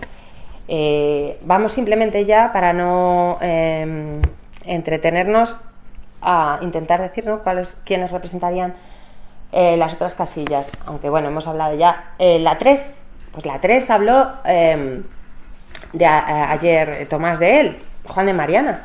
Juan de Mariana considera que el pueblo, como parte, ejerce la soberanía, y en ese sentido admitimos que hay una soberanía no democratista. O sea, democratismo, el adjetivo democratismo, ya les he dicho que es como que sería aquello que reconoce como exclusivamente de la democracia el ejercicio de la soberanía.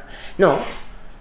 También sorprende mucho que Juan de Mariana, lo que pasa que ya ayer Tomás lo leyó, yo les voy a leer otro texto de hecho ya los había elegido, no me alegré de que no leyera Tomás los que yo había seleccionado, ¿no? Claro, matar al tirano es algo que nos parece tan revolucionario que con los conceptos, pues diríamos, de andar por casa de antiguo régimen y nuevo régimen, no nos quedamos tal, pero claro, es que caemos en el mito del pueblo soberano si lo entendemos de manera metafísica. Es que los revolucionarios tomaron a Juan de Mariana como un emblema. Es que sabían de qué se estaba hablando. Es que la historia de España no es la misma que la de Francia. Y por eso las generaciones de la izquierda no representan la aplicación de un modelo que producido, diríamos, en la Francia revolucionaria se haya ido aplicando a otras circunstancias, en absoluto. La segunda generación de izquierdas, que es la izquierda liberal, que es la española, se hace contra Napoleón, y evidentemente se hace contra esa izquierda radical jacobina, pero no se puede entender una sin otra. Esta es la cuestión. Por eso les digo, entonces, está hablando Mariana en De Rege et Regis Institutione, ¿no?, sobre el rey, la institución real. Capítulo 3 sobre la monarquía debe ser hereditaria. Aquí se ve como tiene un concepto completamente materialista de monarquía hereditaria, porque viene a decir, es que al príncipe se le educa. Claro, o sea, es conductista. ¿Quién se cree? O sea, es que no pueden ser tontos. ¿Quién se cree que uno, como nace hijo de rey, ya va a ser rey? No. Evidentemente es que necesita ser educado para tal. Y la virtud de la herencia está en eso, en la estabilidad que puede dar. El que no haya que decidir. Y claro, aquí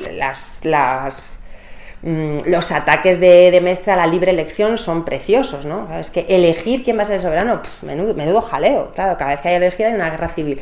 Entonces, diciendo cómo hay que educarle, hay que convertirle en un buen rey, dice más. Advierto, además, que es fácil corregir por medio de una buena educación, sobre todo en la infancia, las faltas de los príncipes. En una buena educación encuentran freno en las naturalezas más depravadas y gracias a su influencia experimentan un completo cambio.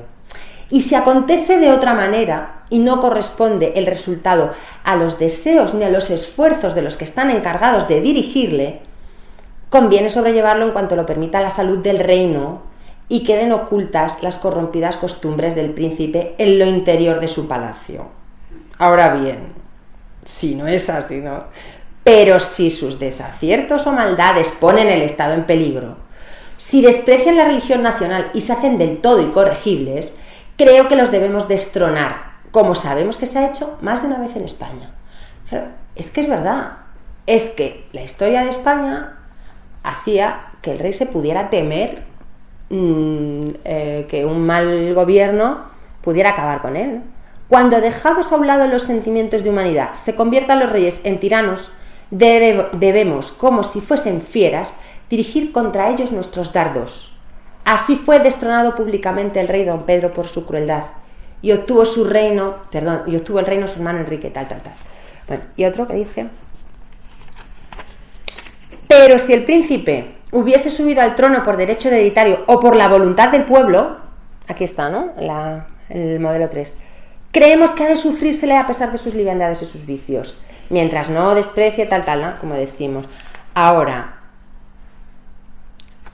si fuese necesario y no hubiera otro modo posible de salvar la patria, matar al príncipe como enemigo público.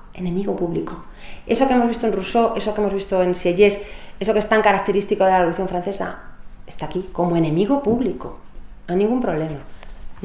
Es por eso entonces que Juan de Mariana, claro, no es casualidad que fuese reconocido por los revolucionarios, que tuviese el propio emblema de la revolución, a la Marianne, que yo he querido que viesen. A mí, por cierto, esto me lo dijo, está aquí su hermano José María, a mí me lo dijo Pedro López Arriba, fue presidente del Centro Riojano, quien me dio a conocer esto, ¿no? La mujer que representa la Revolución Francesa, el famoso cuadro de Delacroix, la libertad guiando al pueblo, se llama Mariana, y es la Marianne por Juan de Mariana. Entonces, claro, uno puede decir, pero qué insólito, ¿cómo puede ser esto posible? Hombre, leyendo estos textos de Juan de Mariana sobre el regicidio, esta bandera de Francia con esa mujer representa a la República, pero llamada Mariana por Juan de Mariana.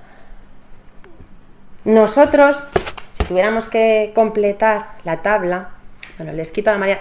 Una curiosidad es que los propios franceses, que con todas estas cosas son tan cuidadosos y bien que hacen, han incluso querido representar en distintas actrices, celebridades, etcétera, ¿no? esa representación, ¿no? Entonces ahí tienen pues actrices famosas que han representado a esta mujer, ¿no? Brigitte Bardot, Mireille Mathieu, Catherine Deneuve, bueno, bien, ahí la musa de la República que va pasando de año en año, ¿no? Seguimos entonces. El modelo 3 ya lo hemos dicho, ¿no? Juan de Mariana. Bien. El modelo 4, bueno, vamos a la tabla porque si no nos vamos a despistar. Pues la nación liberal. No voy a cansarles, pero este libro, si no hubiera esclavos, no habría tiranos, con este título tan bonito. Este título tan bonito es el de un artículo, claro, es tan representativo. Si no hubiera esclavos, no habría tiranos. Esto es lo que yo he escuchado muchas veces a Gustavo Bueno decir: el que está agachado que se levante. Y con las manifestaciones cuando se pide libertad, ¿qué son, esclavos ustedes para pedir libertad? ¿Qué estupidez es esta, ¿no? Pues esto es lo que decían los revolucionarios españoles en 1810, en 1811. Y he cogido un texto muy bonito de un periódico que se llama El Robespierre Español, elogio de la plebe española. Ya digo, editado por el periódico gaditano El Robespierre Español, ¿no? Es jacobinismo en España. Ahora, jacobinismo, ahora lo van a ver, están basados en Juan de Mariana, porque dice: tú, respetable, es un elogio, ¿no? Entonces tiene ese tono. Tú, respetable conjunto de hombres oscuros e ignorados, miembro el más útil de cuantos componen la nacional y grande familia, tú eres el objeto de mi veneración, agradecimiento y asombro, desde que, sacudiendo tu largo sueño, abriste los ojos para mirar las cadenas que ya amarraban tu cuerpo. Bueno, como ven, tiene este tono poético y la gracia que quiero que vean, llamándose el periódico El Robespierre Español, como dice después, ¿no?, de elogiar todo lo que ha hecho el pueblo, se levanta, así termina: tu frente generosa y corónate de la gloria que el universo te da. Revístete de toda tu majestad y potencia. Marcha, sube al encumbrado Pirineo y desde allí, en pie, con largo y poderoso brazo, rescata al héroe rey cuya ausencia lloras. rescata al héroe rey cuya ausencia lloras. Y con él a tu frente sigue dando al orbe atónito las sublimes lecciones de verdadero heroísmo que has dado ya, que nada te cuestan. Entonces, el pueblo es una parte, ¿no? Reconoce el estamento del Estado llano y el del propio rey. Ahora, esto no quiere decir que no se estuviera realizando a la propia nación política, pero estos autores estuvieran hablando como la tradición escolástica les pedía, ¿no? Claro, el modelo 5, pues ya hemos hablado de ello, evidentemente, pues sería, el mejor ejemplo, Podemos, es ETIC, evidentemente, nosotros estamos diciendo que habla del pueblo soberano como un mito que entiende la soberanía de manera democratista y que sin referencia al Estado, pues tiene que recortar de forma arbitraria, como hemos dicho antes. El 6, pues serían todas, podríamos representar con ese modelo, que ya digo, tenemos que decir cómo es la crítica, puesto que si estamos hablando de que es un mito, aquel que lo sostiene evidentemente no va a decir esto es un mito falso y estoy utilizándolo y creo que me va a dar rentabilidad, porque si creen que tiene rentabilidad, entonces ya le están dando alguna funcionalidad y por tanto algún sentido positivo. Son todas las críticas de Mestre a ese concepto de soberanía democratista. Me parece que no he cogido especialmente, bueno, sí, la página 171, es que como son textos muy graciosos, dice, por ejemplo, la definición de democracia, ¿no? Aquí se ve lo de la idea límite. Al igual que no existe el despotismo absoluto, la democracia pura tampoco. Si tomamos el término en todo su rigor, dice muy bien Rousseau, jamás ha existido una auténtica democracia y nunca existirá. Va contra el orden natural que el mayor número gobierne y el pequeño sea gobernado. Esto lo dice Rousseau y dice de Mestre. Es que es así, es que no puede ser de otra manera. ¿No? Entonces lo desarrolla. Bueno. El modelo 7, ya hemos dicho, ¿no? Pues sería el antiguo régimen, sería como el reconocer que se están trastocando los conceptos cuando una parte, que es el pueblo, que es el gobernado, es el que gobierna, porque entonces simplemente estamos confundiendo los conceptos. Y claro, el 8, el decir que es un mito el pueblo entendido como un todo, al modo finitista, como hemos dicho, ¿no? Y ejerciendo la soberanía, aun cuando no sea en la democracia, en general en el resto de regímenes, es el que nos reservamos. Claro, este sería el materialismo filosófico. No se puede entender el pueblo como esa reunión de sujetos que decide gobernar de una manera o de otra, sea en la democracia, sea en la aristocracia o sea en la monarquía.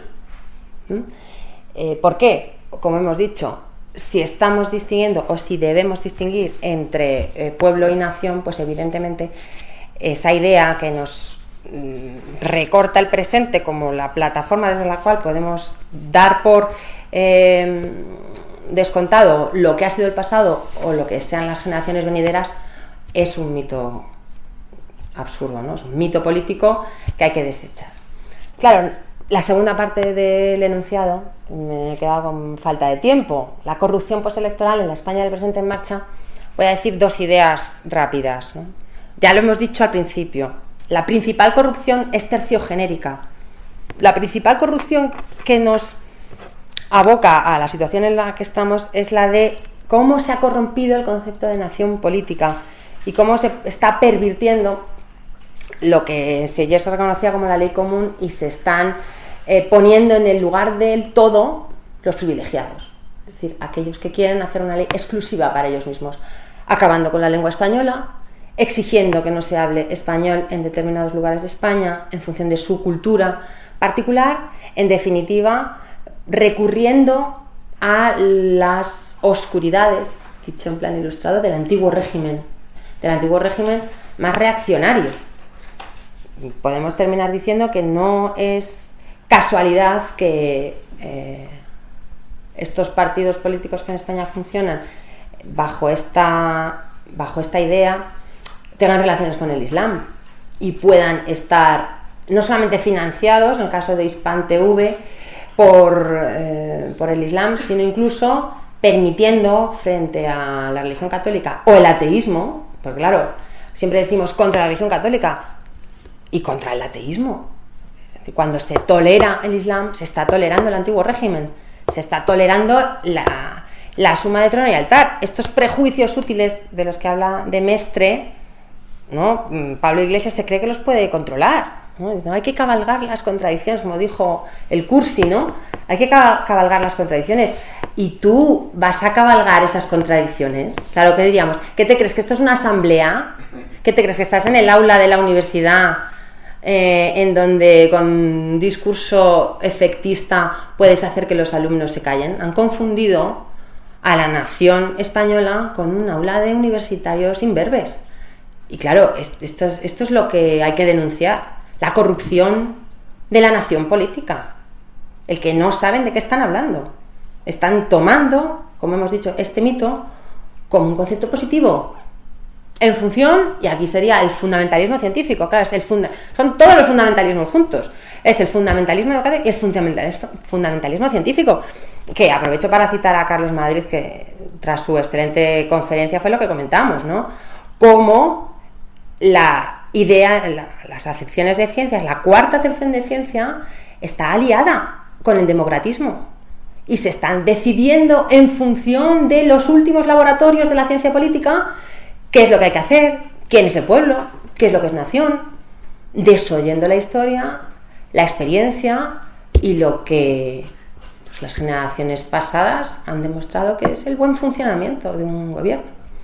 Así que nada, simplemente pues quería acabar con esto.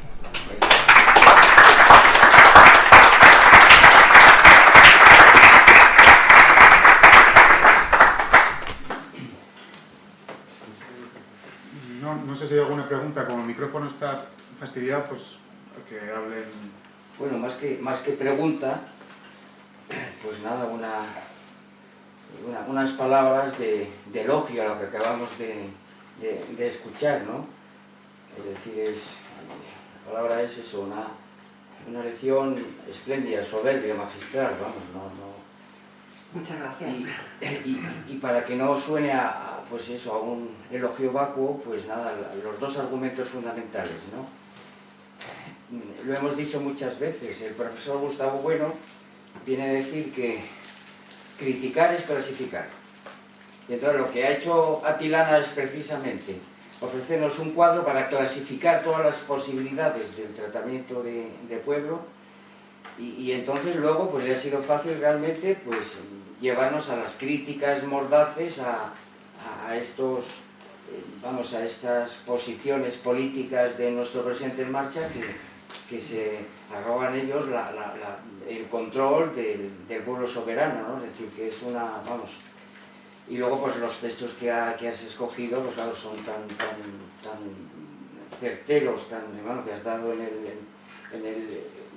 el clavo, vamos, yo no encuentro más que palabras de elogio y espero que, porque es lo que se pide, ¿verdad?, que lo veamos escrito también, claro, porque para que este cuadro realmente, porque claro, la idea es que para nuestro presidente en marcha lo que tú has hecho es una maravilla para que nosotros tengamos en cuenta lo que está pasando y que las críticas que hagamos pues estén realmente muy atinadas en un punto crucial, el abuso de la idea de pueblo, claro. Eso es lo que quería decir. Pues muchas gracias, te lo agradezco mucho y me tomaré como una orden lo de escribirlo. Sí, no, además, bueno, como ya está casi, lo tengo simplemente que pulir un poco. Muy maduro eso, hombre. Sí, bueno, resumo las palabras de Tomás. Simplemente una pregunta a propósito de si, por si acaso lo has hecho y no lo has podido, no lo has entrevisto. Si has estudiado la relación o digamos cómo se ataca el proceso de teorización. Es decir, por ejemplo, Gustavo Bueno en el mito de la izquierda sí que habla de Rawls y de Rousseau y tal, entonces bueno, la pregunta es esa. Sí. Lo que es atacarlo No, atacarlo no en el sentido de... Ah, bien, atacarlo, enfrentarlo. Sí. Sí. Hay una parte en donde pone de manifiesto como miembros de los otros dos estados son patriotas, que yo creo que da la clave. Es decir, él, digamos que se presenta la situación de que se van a convocar los estados generales y se trata de si en esas cortes se puede debatir, ya no votando por estados, incluso por cabezas. O sea, viene a decir, es una corte que ya está teniendo en cuenta, o sea, está pensada bajo un concepto de lo que es el Estado llano que no podemos tolerar.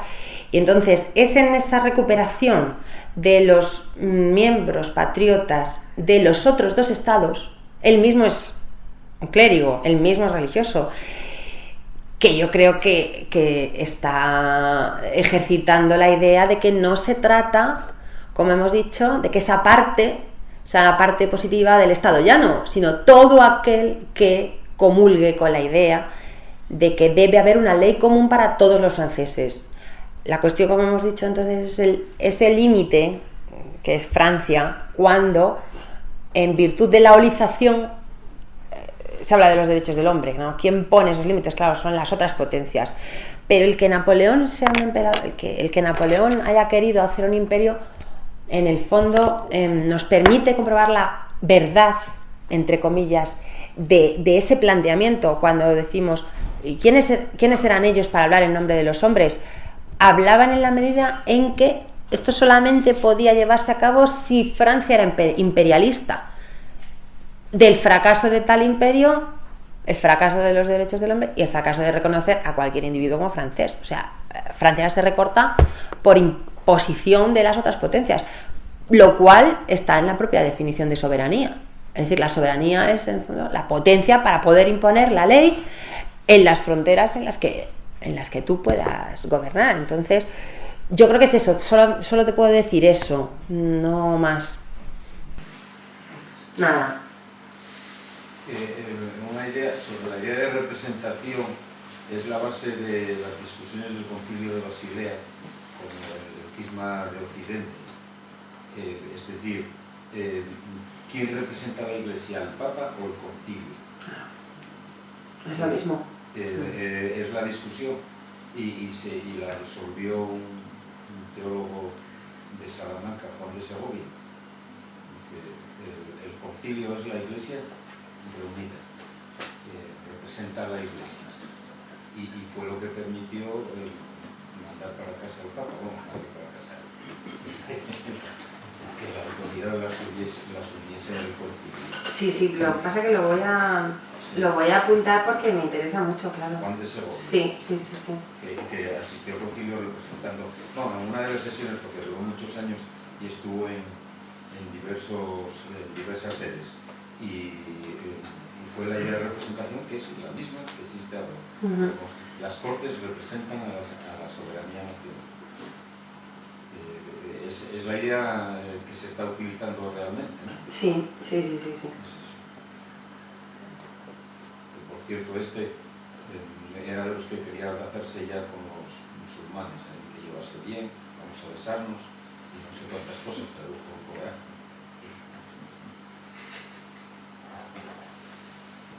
Sí, bueno, me sumo por supuesto a la felicitación. La potencia expositiva es total, o sea que excelente. Una cuestión, oye, ¿cómo quedaría vertebrado, por ejemplo, en el discurso de Podemos, la crítica que ya está implícita en la obra de Vindicación de los Derechos de la Mujer de Mary Wollstonecraft? Porque claro, Mary Wollstonecraft lo que dice es: ¿quién eres tú, oh Rousseau, para dar una definición de soberanía cuando estás, sobre todo en sus propias confesiones, son, digamos, un anticipo de la tradición romántica, estás diciendo que la mujer no puede ser pueblo porque ni de entrada la mujer no es sujeto racional? Que podríamos entrar en toda la biografía, digamos, donjuanesca de Rousseau. Entonces, claro, ¿cómo ves el materialismo filosófico en la medida en que incorporamos el libro quinto y séptimo de la República, Platón, donde Platón, contrariamente a la República, tiene una visión unitaria del Estado, donde la mujer tiene que ser educada para y por la polis, sobre todo la mujer entendida como elemento vertebrador no solamente de los mitos. Sí, cuando Platón dice, cuidado cómo se educan las nodrizas, porque las nodrizas son las que educan a los futuros ciudadanos. Por eso Platón es el primero que tiene una teoría del mito, una teoría eutáxica del mito. Eso es lo que habría que vertebrar ahí. Entonces yo quería que me modulase un poquitín el punto 4 y el punto 8 del materialismo filosófico y cómo queda incorporada ahí la idea de mujer, porque frente a Rousseau, el propio Platón dice, no, la mujer tiene que participar del ejército. Sí. La mujer es parte del ejército porque es parte, diríamos, entre los de materialismo filosófico, es parte de la nación. Cosa que le reprocha Mary Wollstonecraft a Rousseau. Bueno, ¿cómo te atreves a hablar en nombre si has dejado a media humanidad fuera? Sí. Esa es la tesis que ha influido, por ejemplo, en la primera generación del feminismo español, llamado el feminismo de la igualdad. Sí, perfectamente, sí te entiendo. Pues mira, además puedo responder en parte a lo que me ha preguntado Marcelino, que no me daba yo cuenta, y me lo ha hecho ver Miguel Ángel. Ya digo que yo lo que he hecho ha sido una lectura desde mi capacidad del materialismo filosófico, por tanto no, quiero decir, no he manejado bibliografía secundaria, digamos es a pelo, ¿no? Coger, leerlo, y ¿qué puedo decir? Bien, pues yo de lo que me he dado cuenta es de que la holización famosa se queda en la unidad familiar. Es decir, si no tenemos la familia como grupo que está ahí funcionando, no entendemos por qué no votan las mujeres.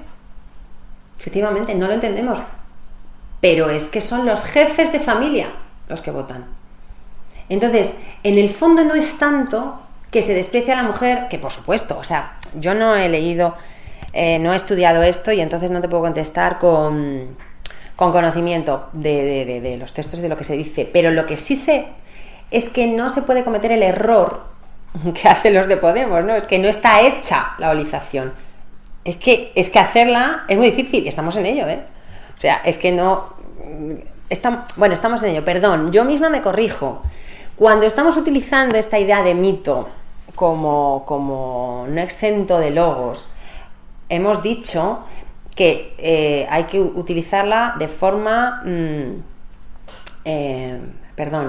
no absorbente, ¿no? No tenemos que estar entendiendo que es que el mito hay que cumplirlo. La cuestión es que ese modelo que nos sirve para concebir las cosas no nos debe llevar, como muy bien nos decía Tomás, a creer que allí donde haya diferencias haya que acabar con ellas. Y si se puede estar dispuesto a acabar con la familia o no. Claro, los de Podemos no tienen problema, porque dicen burradas como las que dicen. Pero claro, ¿por qué? Por esto. Porque claro, como no usan los conceptos, entonces aquella que dijo que ella prefería vivir en una tribu, ¿no? Que las familias no tenían por qué entenderse al modo tradicional y que ella podía sentirse familia pues de una serie de gente y entonces reunirse y tener los hijos en común. Claro, algún joven incauto podría decir, bueno, pero esto, claro, Platón habla de tener los hijos en común y claro, hay cierta virtualidad ahí racional. No.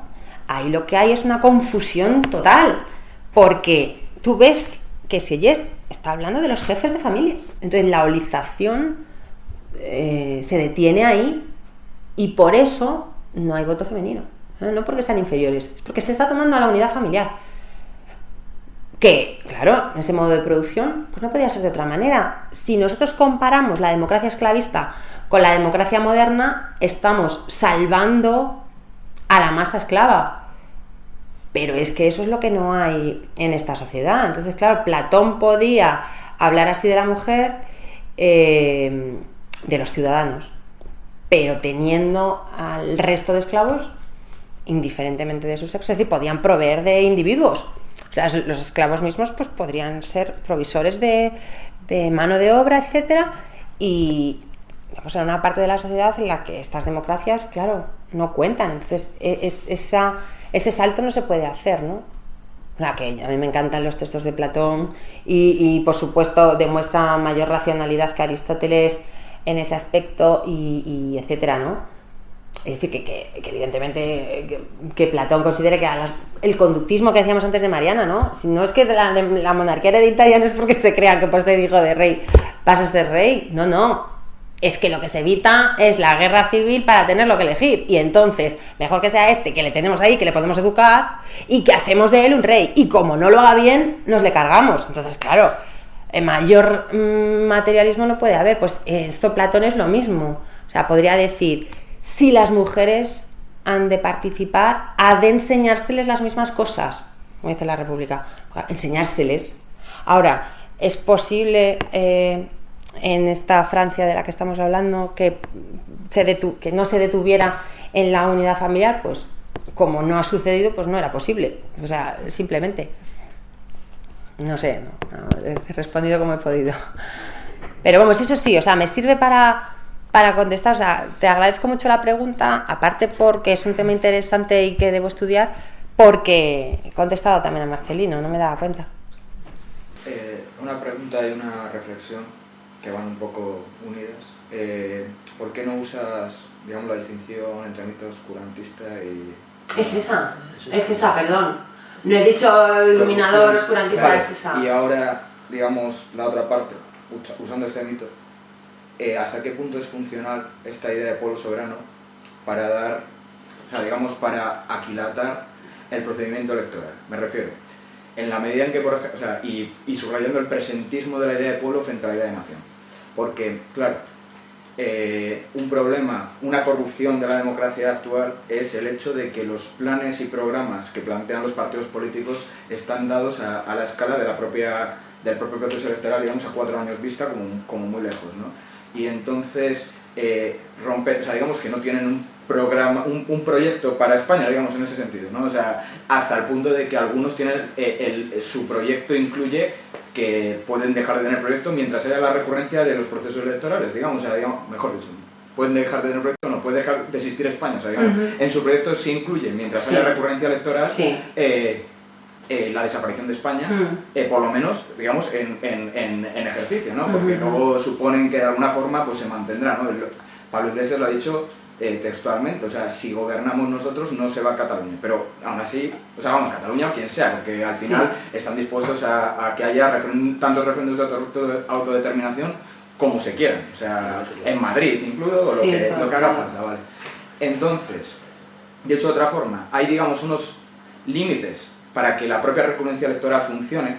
Por ejemplo, al que has leído de que claro, o sea, tú puedes elegir a un cuerpo de electores, ese cuerpo de electores puede acabar eligiendo gobernantes, pero cuando ya hay demasiados saltos, pues como que chirría, ¿no? O sea, y ese, por ejemplo, problema existió en la democracia americana porque realmente había un nivel más. Y cuando entró, o sea, cuando entró el Partido Demócrata Americano, lo eliminó, digamos, ¿no?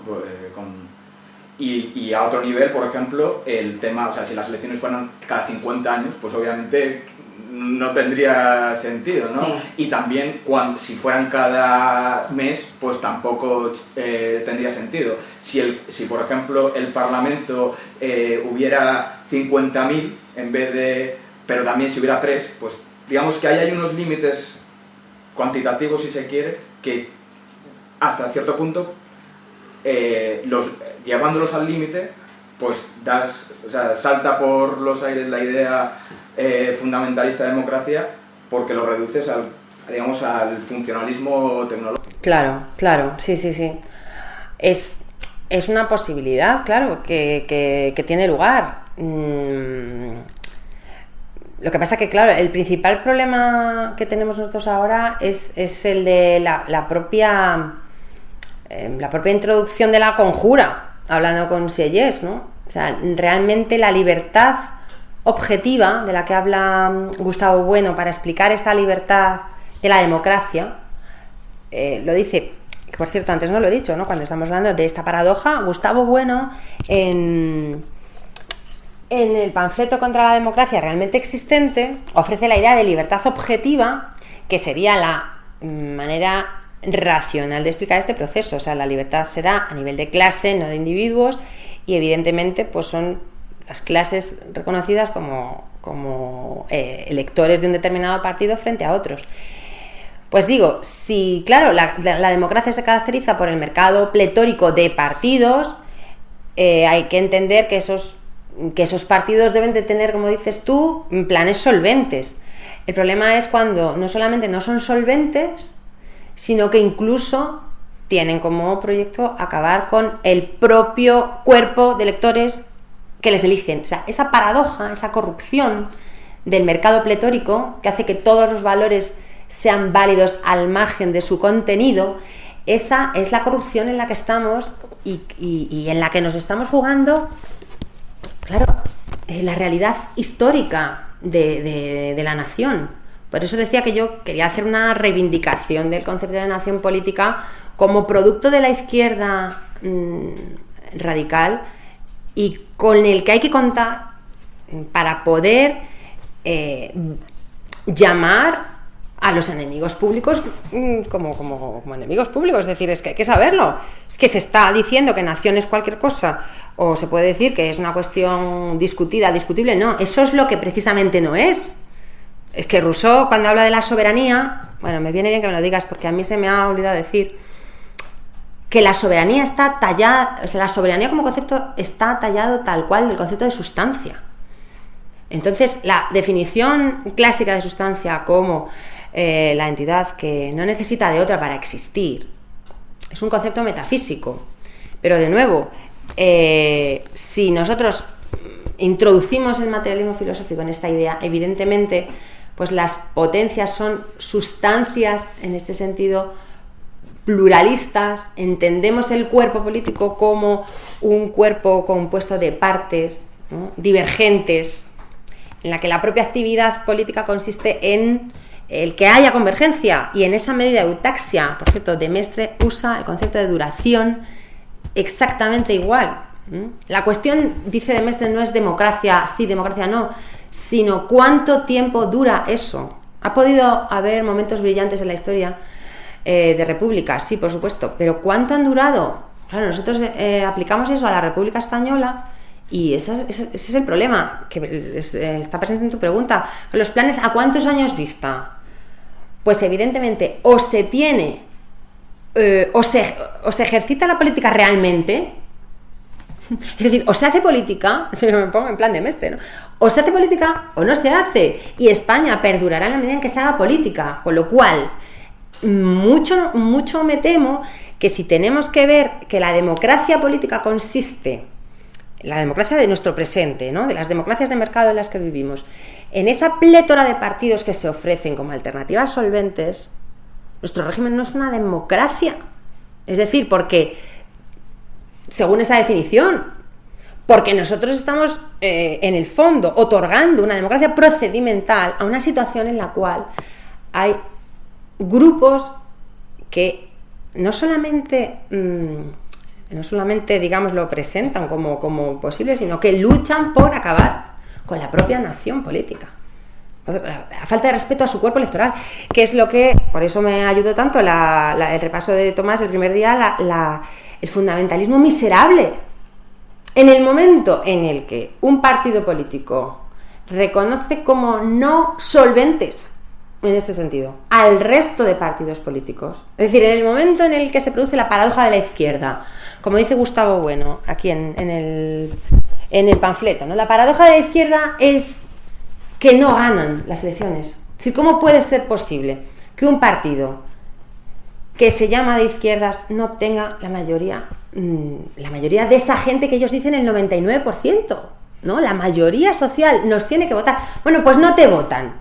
O sea, plantéate dos cosas. O no estás de acuerdo con la democracia, o tú no eres de izquierda, y claro, eso sería lo mejor que nos podría pasar, que la gente supiese lo que es la izquierda política de la primera generación, de la segunda generación, y no pudiera consentir la idea de nación fraccionaria, porque es propia del antiguo régimen.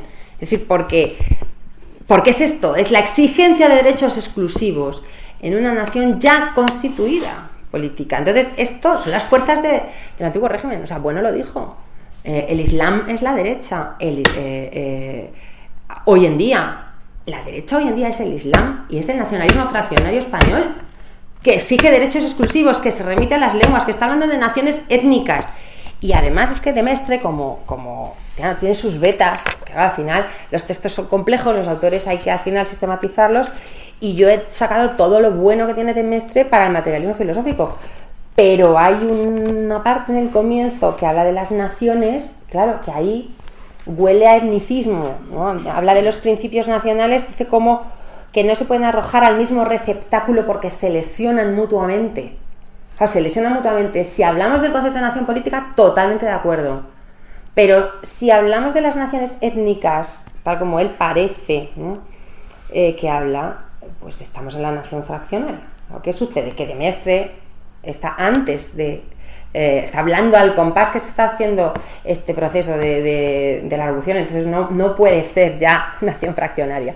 Pero aquí, al hablar del concepto de nación, por la soberanía de Dios ligadas a las lenguas, es decir, que la lengua es muy importante, etcétera, pues podemos estar viendo funcionar a este pensamiento en nuestros días.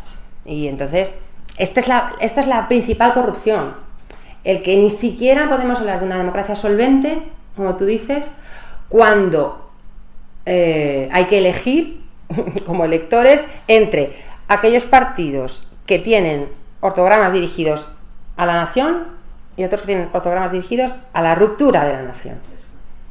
Ahí lo de esto último, una cosa, un apunte. Después de los resultados, estos últimos resultados electorales, aunque ya pasó en la última legislatura breve, digamos, en sus resultados electorales, ha habido gente que ha, digamos, siendo demócrata y defendiendo, digamos, el pueblo y tal, no asumiendo los resultados y atacando, por ejemplo, a ciertas capas de la población, por ejemplo, los viejos, digamos así, en sus términos, o viejos y jóvenes, aquellos avecindados, digamos, en zonas rurales, la España profunda, todas esas ideas, digamos, simplemente para apoyar una parte que lo has mencionado hace, vamos. Sí. Eso. El desprecio, digamos, al propio elector. Exacto. A mí me sonrojó, o sea, dije, pero ¿cómo se puede decir esto? Tenemos, Pablo Iglesias, ¿no? Diciéndole a la gente, tenemos la oportunidad por primera vez en la historia de ganar. Estaba hablando desde esa idea del tercer estado, que nos toca ya. O sea, estamos en el momento en el que podemos decir que vamos a ganar. Y el resto de la gente, que son los privilegiados. Y es al revés. O sea, están ellos exigiendo una ley exclusiva, reconociendo al resto como no pueblo. Recuerdo el libro de Podemos que ha editado Pentalfa, donde se presenta esta cuestión, un artículo de Santiago Armesilla lo presenta también, ¿no? Esta cuestión del pueblo. Dos cuestiones muy concretas. Este cuadro, como sugerencia, es tan útil que yo creo que lo podrías desbloquear o sea, cuando pones luego poner mito como mitos luminosos, cuando pones falsedad, mito como mito oscurantista, y después poner una franja intermedia que se llama mitos ambiguos para poder utilizar este cuadro para clasificar a las diferentes familias políticas que hay en España. Sí. Por ejemplo, ese doble juego que se trae Ciudadanos en algunas cuestiones, por ejemplo. Y por otra cuestión que en España me parece ahora sobre todo retomando de Mestre, que es, por ejemplo, las tesis que decían algunos, me acuerdo de haberlo visto en el programa Lágrimas en la lluvia, para mí inconmovible por otro tipo de cuestiones cinematográficas, por ejemplo, la postura de Miguel Ayuso. No, la única manera de salvar a España es volver a una estación previa, que es el austerismo político. No, que es retomar de Mestre. La única manera es volver al foralismo. Claro, pero no. Claro, pero que no es... la única manera de combatir el nacionalismo, la tesis de él, es regresar a un punto anterior para el austerismo político. Es decir, hay que reivindicar el trono liberal, no a través de la figura de estos últimos Borbones, sino de otra línea dinástica, aunque sea dentro de los Borbones, y volver al foralismo. Si quieres salvar la democracia española, quieres salvar el presente, haciendo una especie de objeto hacia atrás. Sí, claro, eso es un romanticismo puro. Es absurdo. Sí, pero claro, ese es el problema. Que tú no puedes detener la historia en el momento en el que quieres. Fíjate, es tradicionalismo, pero en el fondo es el mito del pueblo soberano, rusoniano en los términos más metafísicos. Es decir, vamos a decidir qué hacemos y vamos a coger y nos vamos a ir al momento en el que, bueno, pues eso es también los nacionalistas vascos, ¿no? Nosotros queremos situarnos en aquel momento en el que el pueblo vasco era... Es decir, tú no puedes ir atrás de la historia. La historia precisamente como idea exige la revolución abierta, no la revolución cerrada. O sea, ese es el problema, que cada uno elige un momento de la historia en el que le gustaría vivir. Bueno, pues claro, el foralismo muy bien, y pues a mí me gustaría, a mí de verdad, yo como Rousseau, la ciudad-estado, claro, tendría que ser varón, ¿no? Bueno, sí, tendría que ser varón, o sea, yo me quiero cambiar de sexo, bueno, es que esto es muy de hoy, ¿no? O sea, mi sexo no me representa, mi género en el fondo tal, o sea, a mí me gustaría, ¿qué narices? Ser Platón. O sea, yo